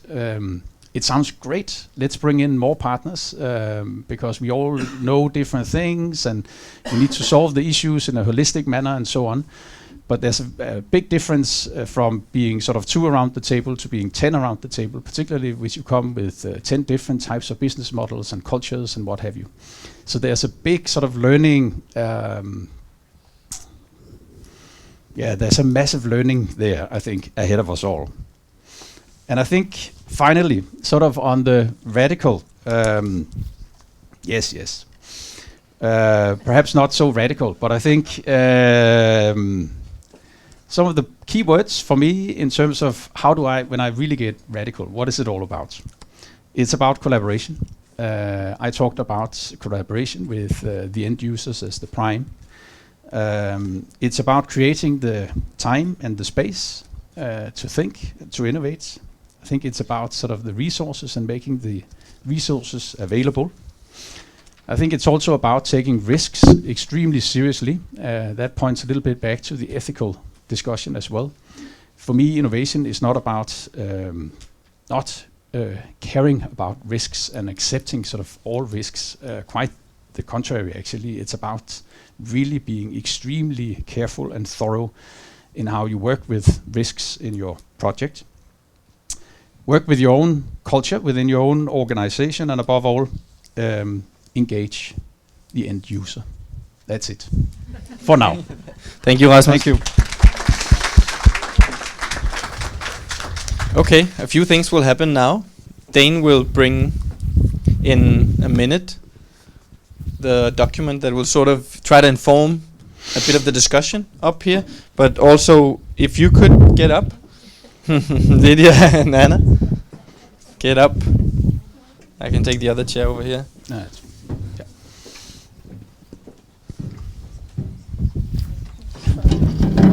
And I hope that you now have had your brains massaged over the past hour and a half and really feel the need to bring something to the table. Maybe you disagree with some of the stuff we've heard. I mean, we've had or heard things in quite different directions, I would say.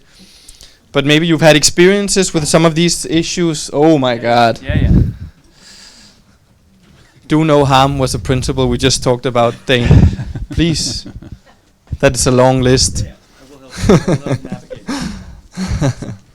That's perfect. I think this sort of maybe describes the mountain that we have to climb in general. I would say as you try to take in some of these issues,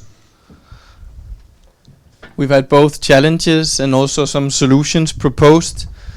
I will walk around and ask or give you the opportunity to come up with a few inputs. I will just pose two questions to our excellent panelists over there. One of them is this discussion about the ethical. And I keep thinking, ethical according to whom, right? Because I will be the first to be extremely critical towards any unprepared organization that ventures into a super experimental, whatever, pilot project amongst the vulnerable community. I will be the first to be critical and ask questions of why, what gives you legitimacy, and so forth. So who actually defines ethical, right? Because the do no harm principles that we're working from in the humanitarian sector, of course, have been developed and they are there, absolutely cast in stone. But on the other hand, if we're facing a situation of desperation, then any initiative that might potentially improve a situation, but that might also in certain regards be unethical, if beneficiaries or communities feel like there's such a strong need to do something whatsoever, who gets to define what is ethical and what is not ethical, and thus what can actually be allowed to function and be tried out, and what cannot be allowed? I think that's a crucial discussion. Maybe you can give a thought. And then the other thing before I move down here is to sort of say, Rasmus talked about this or touched on it, and I thought it was very interesting. It's now, of course, with the localization agenda that we're here to talk about, essentially, we talk about the importance of fixating on the local level, on the local actors, not from a perspective of lacking competencies at the global, but of sort of balancing things, as we've also heard. But then again, you have the universalism of the SDGs. We've had so much talk about the universal nature of all of these challenges, the collective responsibility, and of course the deep felt consequences are not equally distributed. So people in refugee camps will feel different things, different consequences that NGO workers, for example, will not. Still, how do you sort of see that discussion of strong localization vis-a-vis a more pragmatic approach to universalism that Rasmus played out? There was sort of a if you bring value to the table, we welcome you no matter where you come from. So those were my two.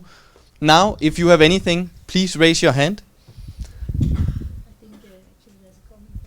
Yeah, but we'll just take one or two questions if there's something. And we have to engage in something very silly now, which is I cannot pass on the microphone. For reasons that you might know, but that relate to some health issues that goes on at the moment. So therefore, please stand up and introduce yourself, and I will hold. Oh, sorry, there was one behind you. No, you cannot. My name is Julie Palstrom. I'm from Quackers Group. The thing I see as missing is the whole perspective of the people in the local communities. So how do you actually build trust around them wanting to work with you? Because of course there's emergency response where they kind of fucking need to, but there's also the kind of thing, especially about the money, like how do you make black mums who are really at the bottom of the society want to make them give you your money and trust you with their money? Like what kind of mechanisms do you set up for that? Thank you. Gracious. Was there anything else right now? Or do we want to take... Okay. Please, Anna, you want to start? Yeah, thanks. Yeah, on the ethical question, as you mentioned before, I mean, I think the humanitarian innovation agenda with capitals is something that's been relatively recent. I'm not saying that innovation in the humanitarian sector is recent. And I think that we need to ask ourselves the question, what kind of innovation is appropriate, relevant, in keeping with what we do as a humanitarian sector. And I think that more sort of focus on kind of connecting up innovation with our sort of humanitarian principles, values, and sort of bringing those together is really important. I feel that what we've got in some cases with humanitarian innovation is something that's quite freewheeling, and while the kind of the creativity and the freedom are really important for innovation, we also don't want some of the kind of risks and harms and sort of negative consequences that people are writing about. And then that begs the question, going back to this point about ethical review and local ethical review. I mean, in terms of humanitarian research, we have very entrenched institutional review boards. We do have local level ethical review boards and committees in many countries that work in different ways that can be linked into government structures. But for humanitarian innovation, we don't have that. We don't have this sense that a project needs to go through a more sort of formal review process, and that's down more to the initiatives, or like us, Humanitarian Innovation Fund, we would have our own independent process that would do that. So I think we need to think as a sector, how do we have the kind of shared checks and balances that enables us to say, yes, this is the kind of humanitarian innovation that's appropriate and relevant, and this is the level, I guess, the level of risk that we or others are prepared to accept. And then there's the whole question of whose ethics. So again, thinking about, I guess there's the sort of the values and the principles of the system within which we work. But then if we're thinking about humanitarian innovation for a particular context, that's where we've also got to be thinking about sort of local community and that kind of contextual steer. One of the projects that we funded was looking at civilian monitoring of conflict in Myanmar. And what I really liked about that project was that they set up a very local, what they called a technical review group, but essentially it was an in-country sort of ethical review group that was extremely involved in how the project progressed. And they actually got to the point where they said, this, the harms are definitely outweighing the benefits of this project, and they brought the project to the close. And I think more sort of examples of that, of how we have that kind of closer monitoring of humanitarian innovation is important. Can I jump on a couple of other points as well from before? Yeah, briefly. Yeah, just on the impact question. I mean, I think just going back to the question earlier about what do we say, to our donors and so on. I mean, I think that, as you mentioned, it is innovations do take time. They do take time to fully develop and mature. I think in terms of our portfolio, I feel we've got some really promising examples, and some of them I would say are quite disruptive. And I think the problem is that there are a number of sort of structural barriers that they're getting to, and they're kind of knocking at a closed door within the humanitarian sector. So I think partly for us is finding ways to actually enable them. So if it's the traditional procurement processes within the big agencies, let's collaborate and look at a way that we can enable this innovative project that's been tested and that we all think is really positive to actually get into certain country contexts and humanitarian responses. I think we also know some of the characteristics of what makes successful innovation. So can we look at our innovations that, okay, they may not be at scale, but are they showing the right direction of travel? And can we talk to our donors about those advantages? I've got lots more to say, but I'll stop. Thanks. Anyone else wanna? Charlene, okay, let's do a round, please. Thank you. I wanted to talk a little bit on the ethics, but really like just sharing how we've been thinking about this in a very down-to-earth approach in when we are trying to support the pilots in how they're being set up. So there is all the sensitization on do no harm and safeguarding and ensuring this is not just you've read the policy and signed it, but really you understood how it relates to your activity.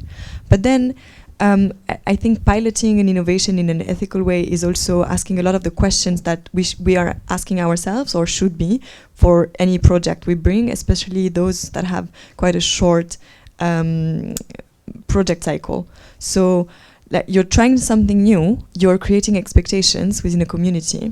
You need to be very clear how you're communicating with them, and also what's going to happen when this pilot ends.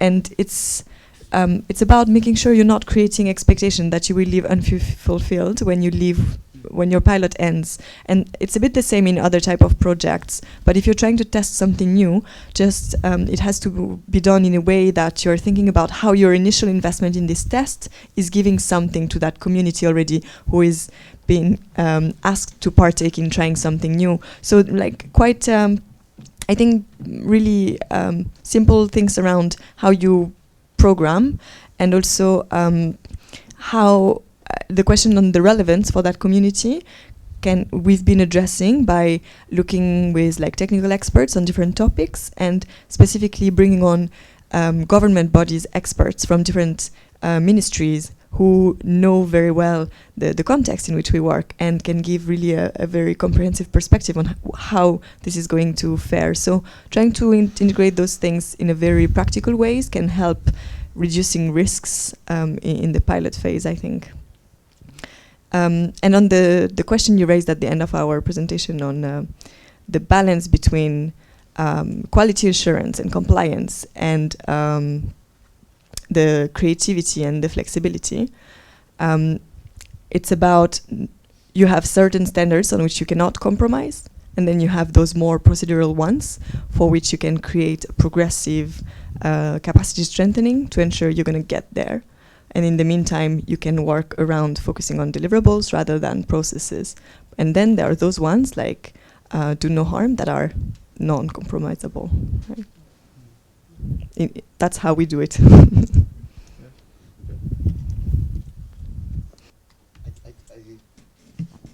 Hello? Yeah. Oh. I didn't get the question that she asked, but I think what I understood was that how do you deal with people's savings? Yeah, how do you gain the trust also, I think. Yeah, and for us, first of all, we're a software company. We don't deal with people's savings, so we do not handle people's money. That's one to be so clear about. So what we do is that for us, of course, the way we did it is we do provide trainings. You're looking at people who have very low numeracy and literacy levels. And that means you're not going to just introduce something and without offering some training. And so we do training in gender mainstreaming, and we offer those gender trainings because majority are women and the youth. So you need to understand why is it only women that are saving? Where are the men who are supposed to be saving with them? And what happens when they share the money Do the men use that money as well, or is it used by women as well? So you need to understand and ask those questions, and then you offer gender training to help them understand why it's important for them to save as a household, why they should save with the men, and you provide that training because you understand that you cannot achieve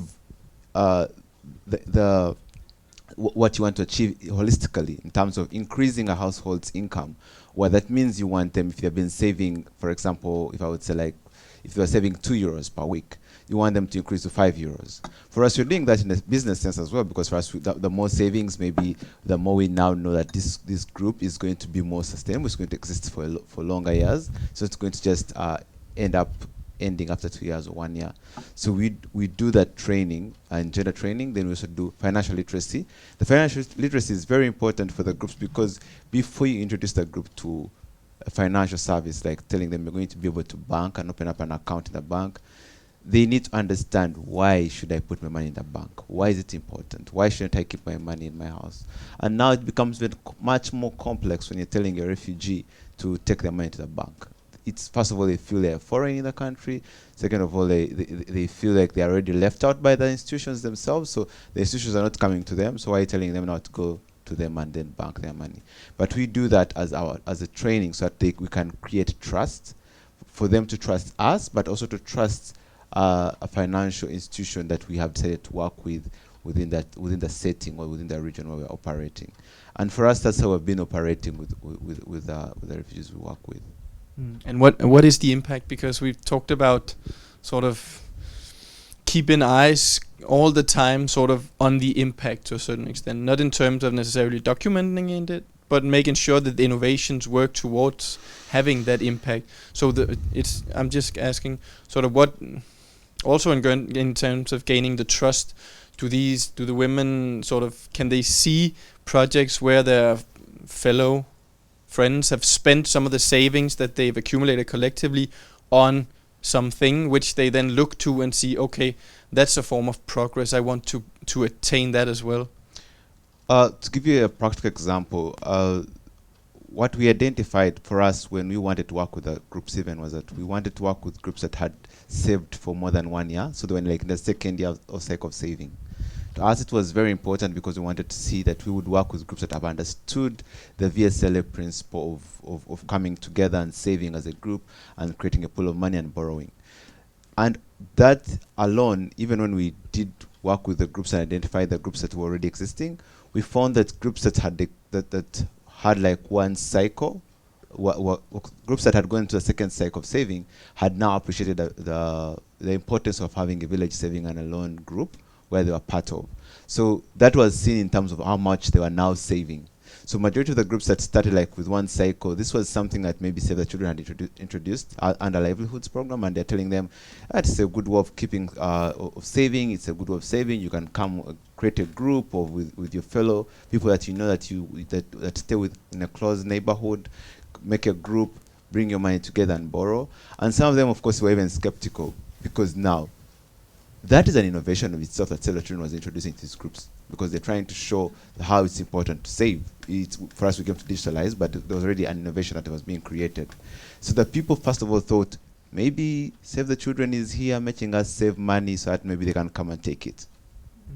So people already were not understanding, why are they telling us to save as a community, as a group? Why are they telling us to do this? Until at the end of the year, when the cycle ends, and people are sharing out the money, that they realized, wow, all this money was ours, so you mean you people were not planning even to take any money from us? So that made them now save much more money. So that is how the trust is built, and then other individuals who were skeptical and were not planning to do what these guys were introducing, now see their colleagues in other saving groups benefiting from such a process. Then they also decide now to create their own groups. And that's how you find that VSLAs have really grown in Uganda. There are over 50,000. But it's just a mindset which people have picked up, and they're now even preferring it, even going to the bank, because sometimes they find getting like credit from the bank is harder, and yet you can pull money as a community, and then you can be able to borrow from that.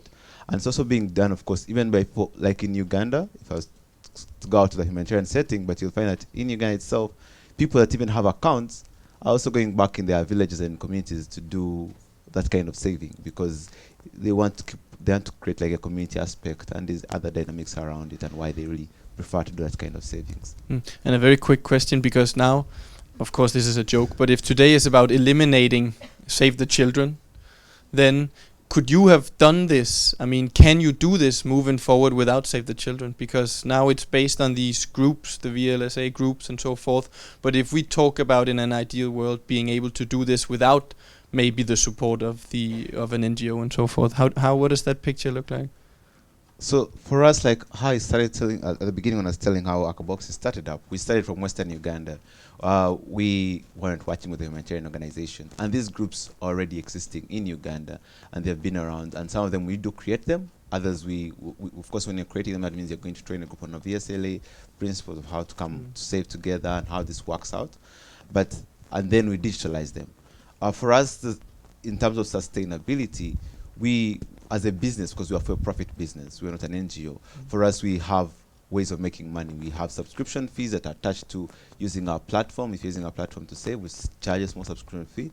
But we also realized when we worked in a humanitarian setting that the fee that we charge with the nationals is not the same fee I can charge the refugees, because they won't be able to pay that amount of money, because they're used to receiving and they're not accepting to pay. Sometimes even if they have the money, they're not going to accept to pay. It's not that they do not have the money. It's just because they have been receiving, and they now say, now you've brought your system, are you going to give us some money to start with? Because they've been receiving money from the beginning. But for us, of course, we do have that. And also in Uganda, we have a lot of NGOs that have also trained different communities, either smallholder farmers, to use this way of saving.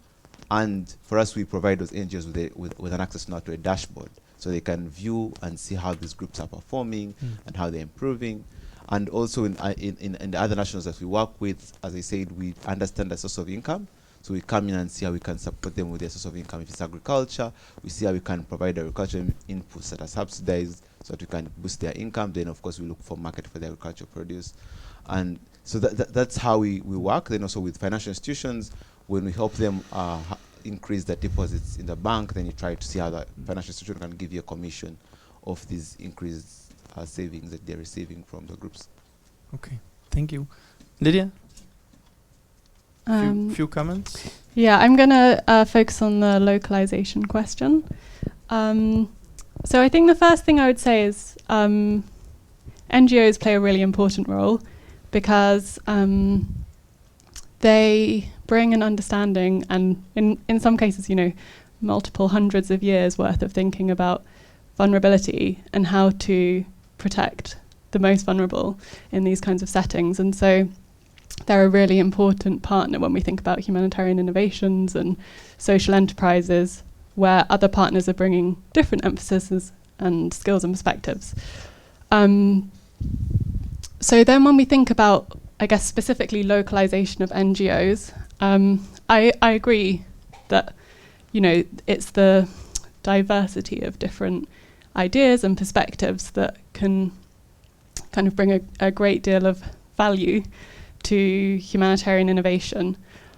But I also feel like 5 years on from signing the Grand Bargain, we're still really exactly the same place as we were 5 years ago. And we haven't found a way of addressing the core problems that we were talking about then. And so I think there's a danger. We've reached 2020, which was the target year for the 25% target. It's very hard to estimate, but we're somewhere between kind of 2 and 5%. And I think would be a shame if we start focusing on the next problems that we think we need to solve when we haven't really understood the roots, or we haven't been able to address the root causes of why we haven't been able to bring local organisations more substantially into the picture, because they're doing a lot of the frontline activities, but the way that the funding is structured isn't allowing them to take the leadership role that many of them would like to be taking. But do we have time? 5 years and 2 to 5% out of the 25 promised? I mean, I completely agree that the target to many degrees should remain, but surely something needs to happen. that it's very radical, I mean, there is no time, right? I think it's unlikely that we'll meet the 25% by the end of this year, yeah. Yeah. No, but I mean, even the 25% mark is to a certain extent a superficial, or what do you say, sort of yeah, of course it's a mark, but it doesn't signal the end of where we want to be, right?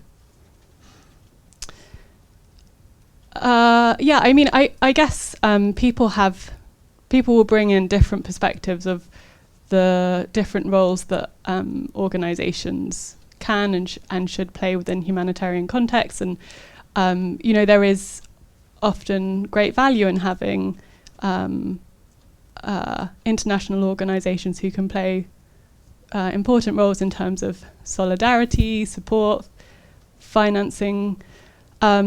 So I personally wouldn't advocate for eliminating international NGOs completely from the picture, but I think it's the power relations that we're struggling to shift. That's 2025. Oh, I'm kidding. That's fine. Rasmus? I very much agree to those points.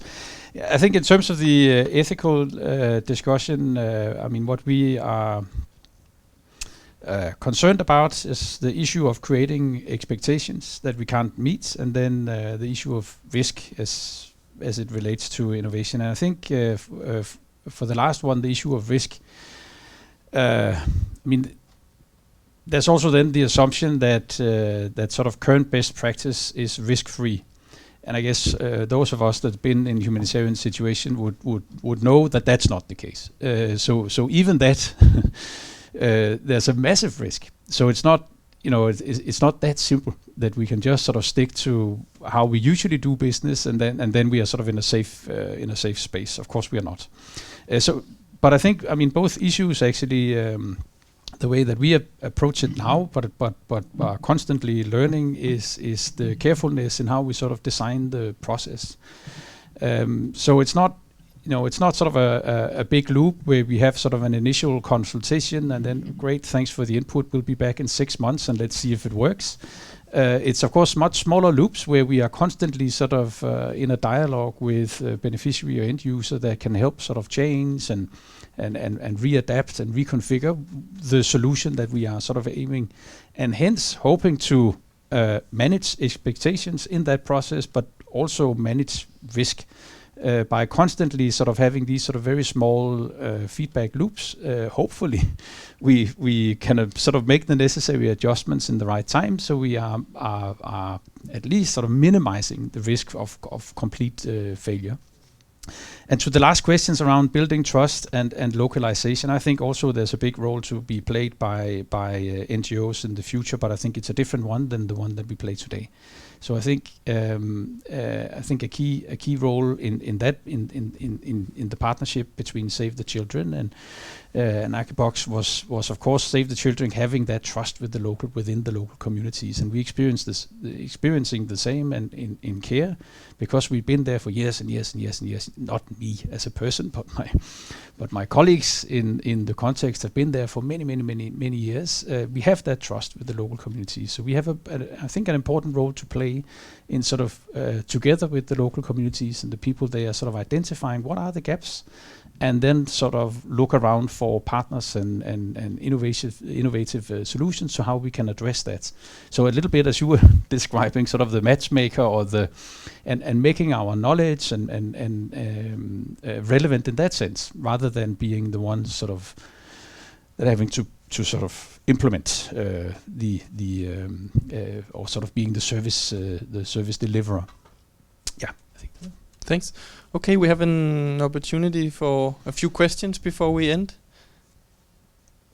Anything else than Alice? You will get the chance, don't worry. Okay, we have 3 here. Do you want to start? No, you can start. I saw you.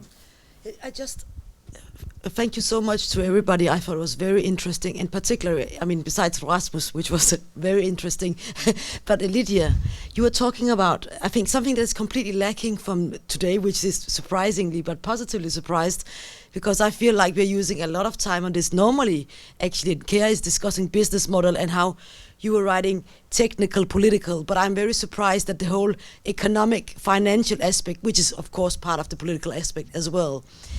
But this is some of the things that we are battling with. And Lydia, you were talking about impact versus business model.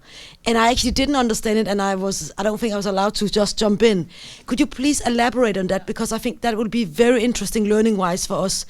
Because I think one of the things that are one of the biggest challenge into all this, and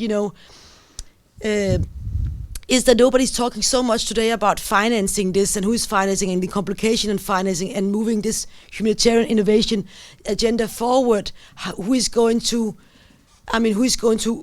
fund this, finance this? Are we, I think you talked about like mixed funding and so on, but I am very curious to learn a bit more, because that is some of the things that are challenging us in Care Denmark. All right.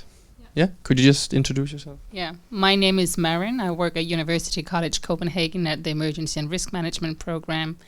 I think I have more of a comment to what Rasmus was talking about with the localization versus taking in more people from abroad, like, just having a wider range. I think it comes back to when we talk about localization, we also talk about looking at local needs, and that we as Western NGOs or university colleges or whomever we are, do not know better. So we do not know what the challenges are. So we have to work with the people who live in the countries and regions where we want to work to find out what is needed.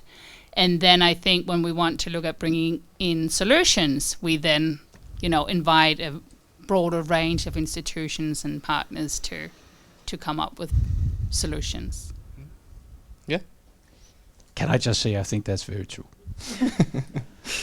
I just wanted to challenge whether we actually just reinforce the belief that Danita or our funders are actually requiring a lot of impact evaluations, or even not willing to take the risk in terms of, for instance, giving 40% of what we get directly to local partners. But they would probably just want us to identify where the potential risk could be and how we're addressing that. Because I don't actually think we do have the barriers today as the system is, or even the funding streams.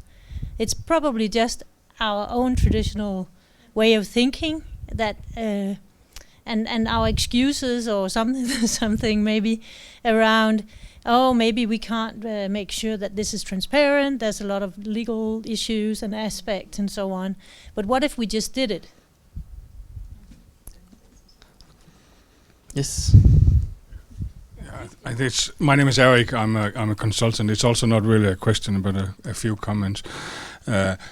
First comment is, when I saw the solutions proposed, I was thinking of this old saying, "Keep it simple." I think that goes for innovation as well. And then Adam, you started by talking about if we were afraid and there were inertia, and now you sort of brought it up as well, Alice, that we were not really moving, and you talked about courage, Rasmus. And I remember almost 20 years ago when we started talking about cash-based assistance, and I thought it was a fantastic idea. I still think it is, but there was a lot of resistance.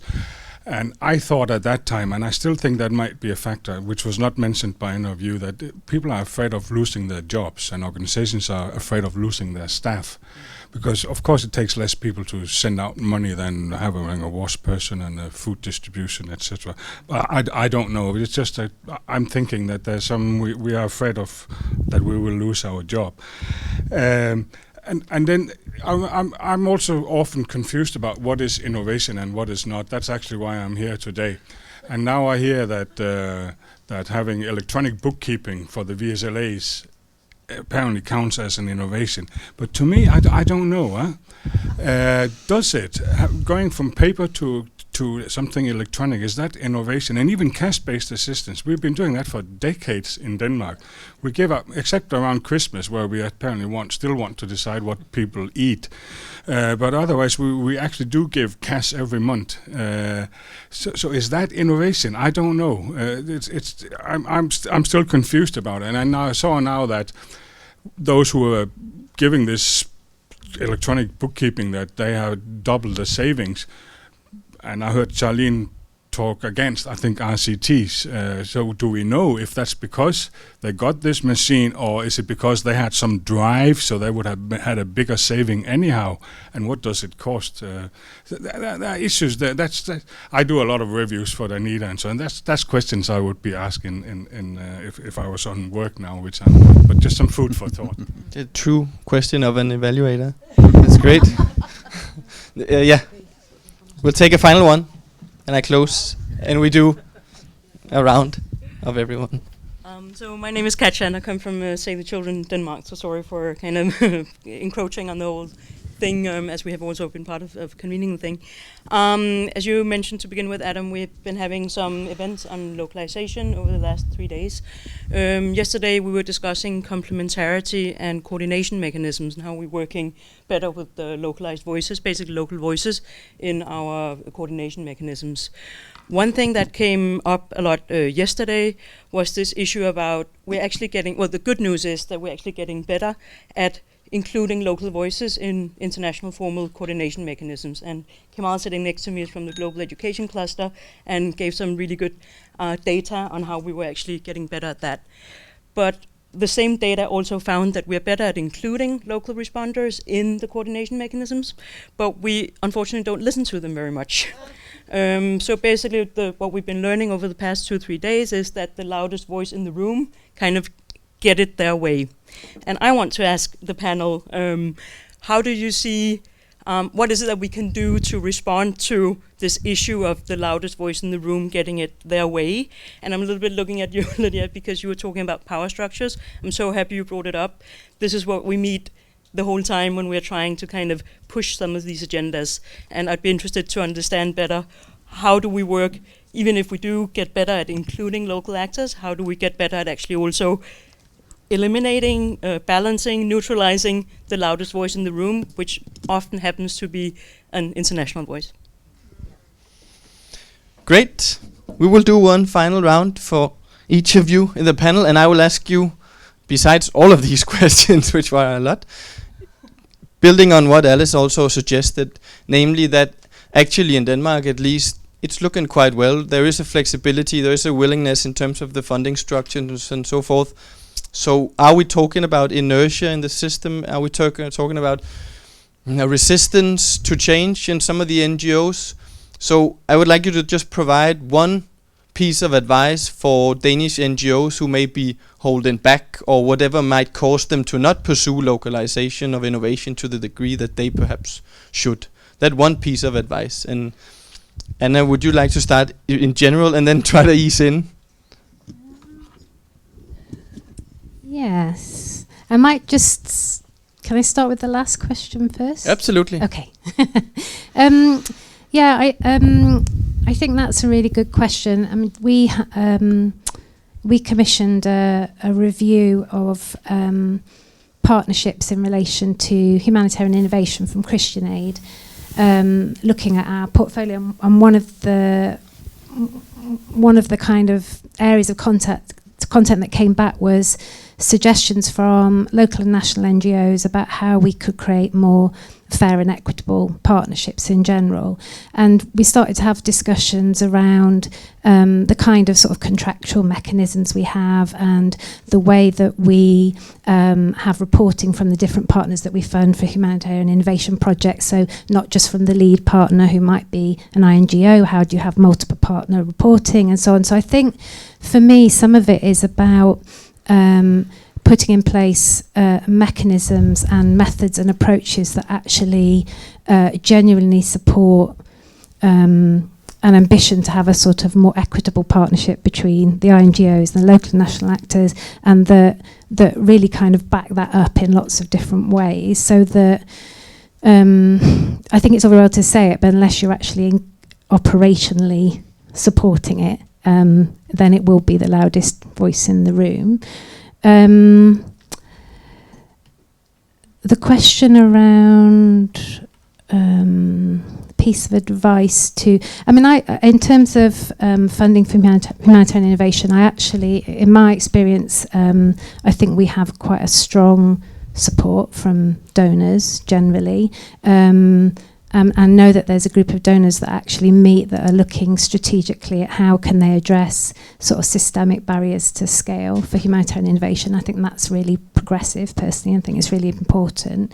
I think you were saying that maybe we don't have the demands in terms of demonstrating impact as much as we do. I mean, I feel that through our work with ADRN, we've already got some very tangible projects that are putting forward innovative ways of localizing humanitarian response. They're not necessarily immediately going to scale. They're not necessarily, you know, huge, massive projects at the moment, but I think there's a huge amount of potential. So I guess I definitely would encourage different humanitarian innovation funders, us, real others, to kind of support that sort of generation of ideas through funding, other funding streams.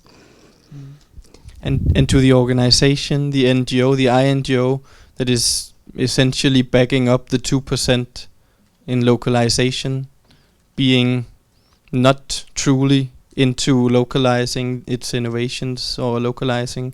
What is the, not the trick, because it's not a trick, but what are the ways out of such a trap? I think some of it is the frame within which we're seeing things. I mean, I've been to a number of conferences where people are only talking about risk and due diligence in a very one-way traffic, really, and kind of there's this assumption that resources being held by local or small organisations is kind of inherently risky, and people talk about safeguarding, they talk about corruption, whereas we know that certainly in the UK we have we have corruption, we have safeguarding issues. So I think part of that is we need to stop having those kind of preconceptions, because I think that actually makes us much more reluctant to sort of share those resources. And I think there's a range of ways of addressing that. So I know that the START network are introducing a kind of tiered due diligence framework in relation to the grants that they're giving for humanitarian innovation, so that they're able to actually give more resources to small organisations and manage the risk in that way. Thanks. Great. Charlene? I do not feel very qualified to advise the Danish NGOs on what they should do. But please do feel so. But I think the point on how DIIS is not necessarily the one preventing us from being innovative or doing things differently. It is true. It is in our organizational culture by now, how we do business, how we deal with funds, how we deal with local partners. So we've actually had a lot of luck for the Response Innovation Lab Uganda being funded by DIIS, because it allowed us to be very experimental. Now it's a challenge that we bring to ourselves when we're trying to work with local partners or with innovations. And it's about challenging our own ways to do business. And it also relates to the question of being afraid of losing jobs. And I think for me, it's more about creating a culture of change within our organizations. It's not the jobs disappearing, it's the jobs changing. And if we don't catch the train early, we will be left out. So it's about now finding the way to provide something that remains relevant and changing from the way we've been delivering the assistance.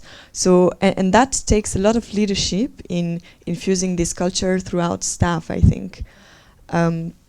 Then just on the question of what is innovative or not. Very good point. Technology is not necessarily innovative, and this is not necessarily what we promote as the Response Innovation Lab generally. Joshua can talk more about their solution specifically, but what we found innovative in the way they work is that they're bringing the digital tool not in the value of the tool itself. It's that the value creates a different outcome for the users, in the sense that they have better transparency, visibility on what they save, and they are encouraged to change their practice in a positive way for their community. We are still at an early stage, so I wouldn't say that our results would withstand a very strong impact evaluation right now, but hopefully they will in a little while. But meanwhile, the use of technology has created an outcome that was different and definitely very disruptive for communities who were just working out of paper in very different ways before. So innovation can be looked at in many different ways, and there is also a geographic sense to it. And it's not the same if you digitize something within Kampala, within Copenhagen, and within a refugee settlement in Uganda. So a lot of variety that you have to consider on that front. Thanks, Charlene. Joshua? Yeah, thank you, Charlene, for addressing that. I'll just say it's true. There is a difference between an innovation and an invention. So a box is not an invention. You didn't invent something that is new. That's why there's no patent for the innovation. But I think the thing is that I think even the Save the Children being in position to have introduced the VSLA principle, which has existed because it has been created by CARE and has existed in other communities from West Africa coming into East Africa. Just even introducing that is an innovation in its sense to a community which didn't have it. So it's a better way of showing them how to save. But for us, we come in, of course, and we are now providing even a much better way, which makes it more transparent and much easy for them to be linked with financial institutions and to create even more value for the community that is trying to save together, and appetite for these other financial institutions who are really not really considering them at all. So I think that is the innovation in that sense. It's more in terms of the benefit that comes with the solution that you're offering.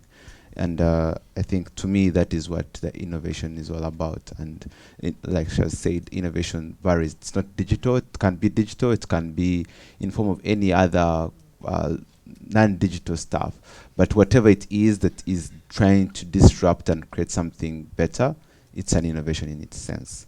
And I would say my advice to the Danish, I don't really have advice, but I would say I think there is enough room for everyone. I don't think there is ability of saying that we have the international organizations and in the private sector. There's enough room, I think, for private sector and as well as the humanitarian organizations to work together, because there's a lot that both of you bring on the table. And I think what we do, the humanitarian organizations cannot do it. And if they wanted to do it, if they wanted to create an innovation like this to work their setting, then they're going to have challenges of sustainability and stuff like that.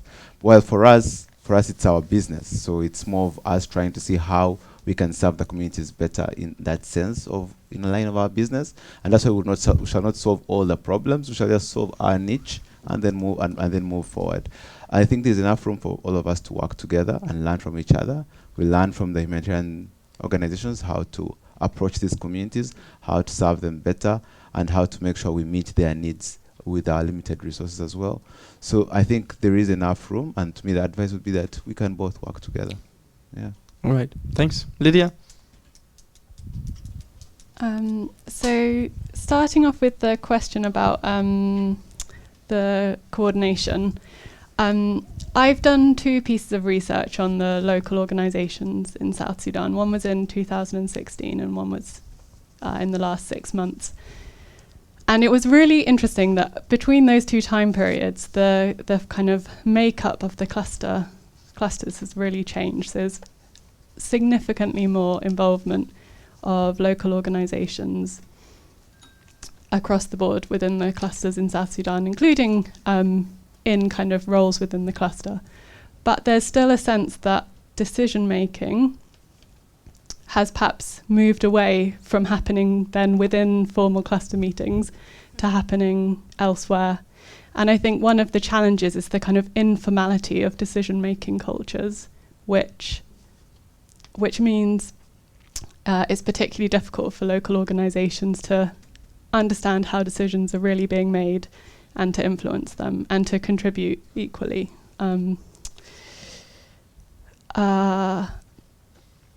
I think sometimes it does require radical rethinking of how we see our roles.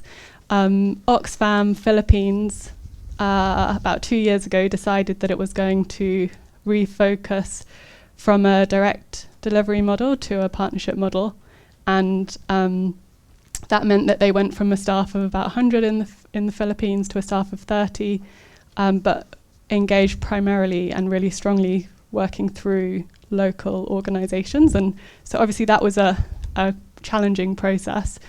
But I think in terms of kind of the changes we can think about making within our organisations, I think part of it is about the incentive structures that staff, particularly in country offices, have, and what the expectations are of them, how their roles are defined, what they're rewarded for.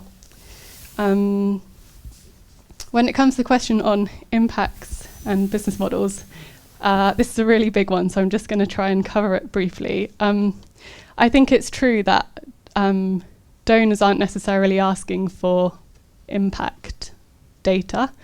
And actually, within our standard humanitarian programming, we're not very good at collecting impact data. The last LNAP State of the Humanitarian System report basically said the quality and diversity of the ways that impact is evaluated across humanitarian operations means that we can't really say anything conclusive about the impact of the humanitarian sector. So if we can't manage to do it well within standard humanitarian programming, it's going to be very difficult to do when it comes to humanitarian innovation.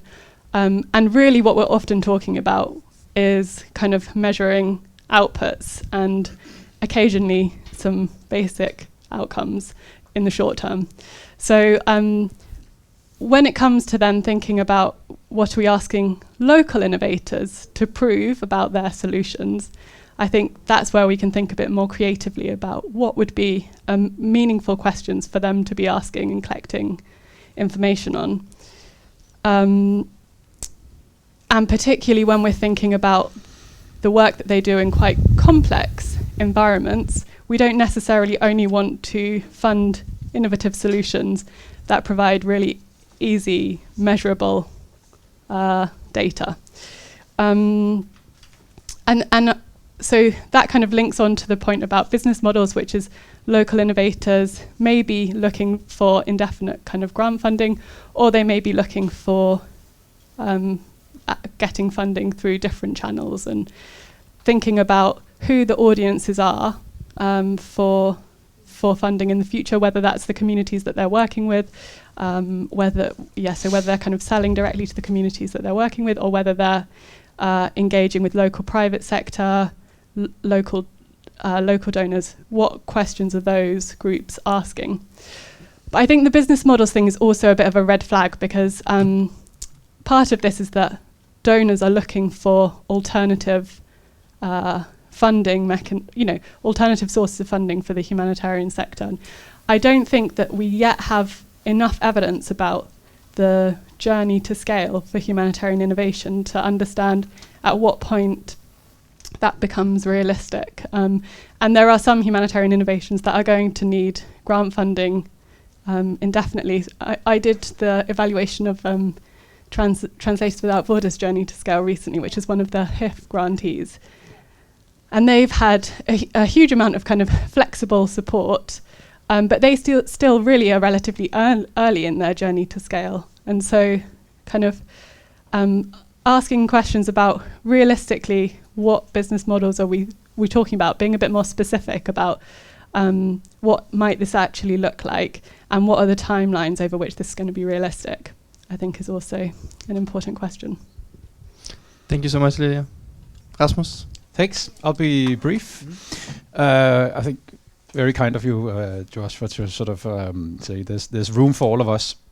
I met an entrepreneur in Ghana a couple of weeks back when I was there, launching a partnership and 2 days with 2 schools of sort of entrepreneurship in Ghana. And the director of one of these schools wasn't as kind. He was basically, you are getting so much money. My goodness, and not looking at me only, but it's sort of the sector. My goodness, you're getting so much money. Humanitarian development financing. Imagine if that came to us. Just imagine what we could do with social entrepreneurs and impact businesses and so on for that same amount of money. And I think, I don't know what they could do, but it's a fair question, I think. And also raising the issue of, the development funding, I think, evolves and it's all about sort of creating impact and I think legitimately or therefore also should go to those that are best suited to deliver impact. If it's an NGO, fine. As soon as it's no longer an NGO, but it's a private company, well, here you go. Then go and deliver impact. I mean, if you can do that smarter or cheaper. And I think sort of then coming back to the question of so what is it sort of the barriers and similarly so the advice to us as Danish NGOs, because I do agree that there's a lot of sort of self-preservation, as you were also hinting to, Alice, and keeping our jobs and looking after our own sort of roles, not only as NGOs but widely UN, Ministry of Foreign Affairs. All of us basically are part of the same system. And I think that's exactly what makes us extremely vulnerable to the disruption. So as long as we keep on that mindset, definitely we are in a risky position of being disrupted by others. So this sort of inclination for self-preservation, that's just the route to extermination, I think, sort of in the future. So my advice to the Danish NGOs, and I think. I mean, there's something very, very unique in this particular context that we are in. We are in Denmark. So the richest country in the world, more or less. We have access to the most flexible and risk-willing donor financing. We have the most well-educated people around the world. We have the most recent and most advanced technology and private sector companies and so on and so forth. We are, I don't know what you call that in English, but in Danish you sort of say the smørhul of the world, of the planet. What conditions can we improve?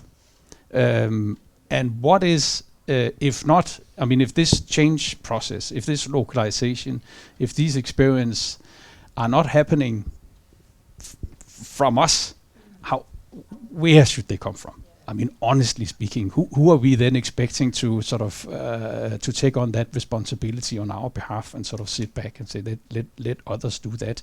We are the privileged, super privileged ones. We even have the donor that would back it. So my advice to the Danish NGOs would be to get busy. To set the good examples, to encourage your colleagues and your staff to be courageous and take up the challenge and do it swiftly. I think we have a unique opportunity to influence the sector because of our sort of the conditions basically that we work in. So I think it's an obligation that really rests upon us, specifically here in Denmark. An obligation. I think it's too much of an obligation to sum up what we've heard today. I think it's crucially important to mention just one thing, which is collapsing what have just been said, namely that localizing innovation, but also localization and innovation, each in their own way, is about confronting self-preservation. It's about confronting the structures and the ideas and the way that we perhaps usually do things or have done things for so long, and that it's kind of urgent. I guess we can say that, right? Thanks so much to all of you for coming. Should we give a hand to all of the panelists?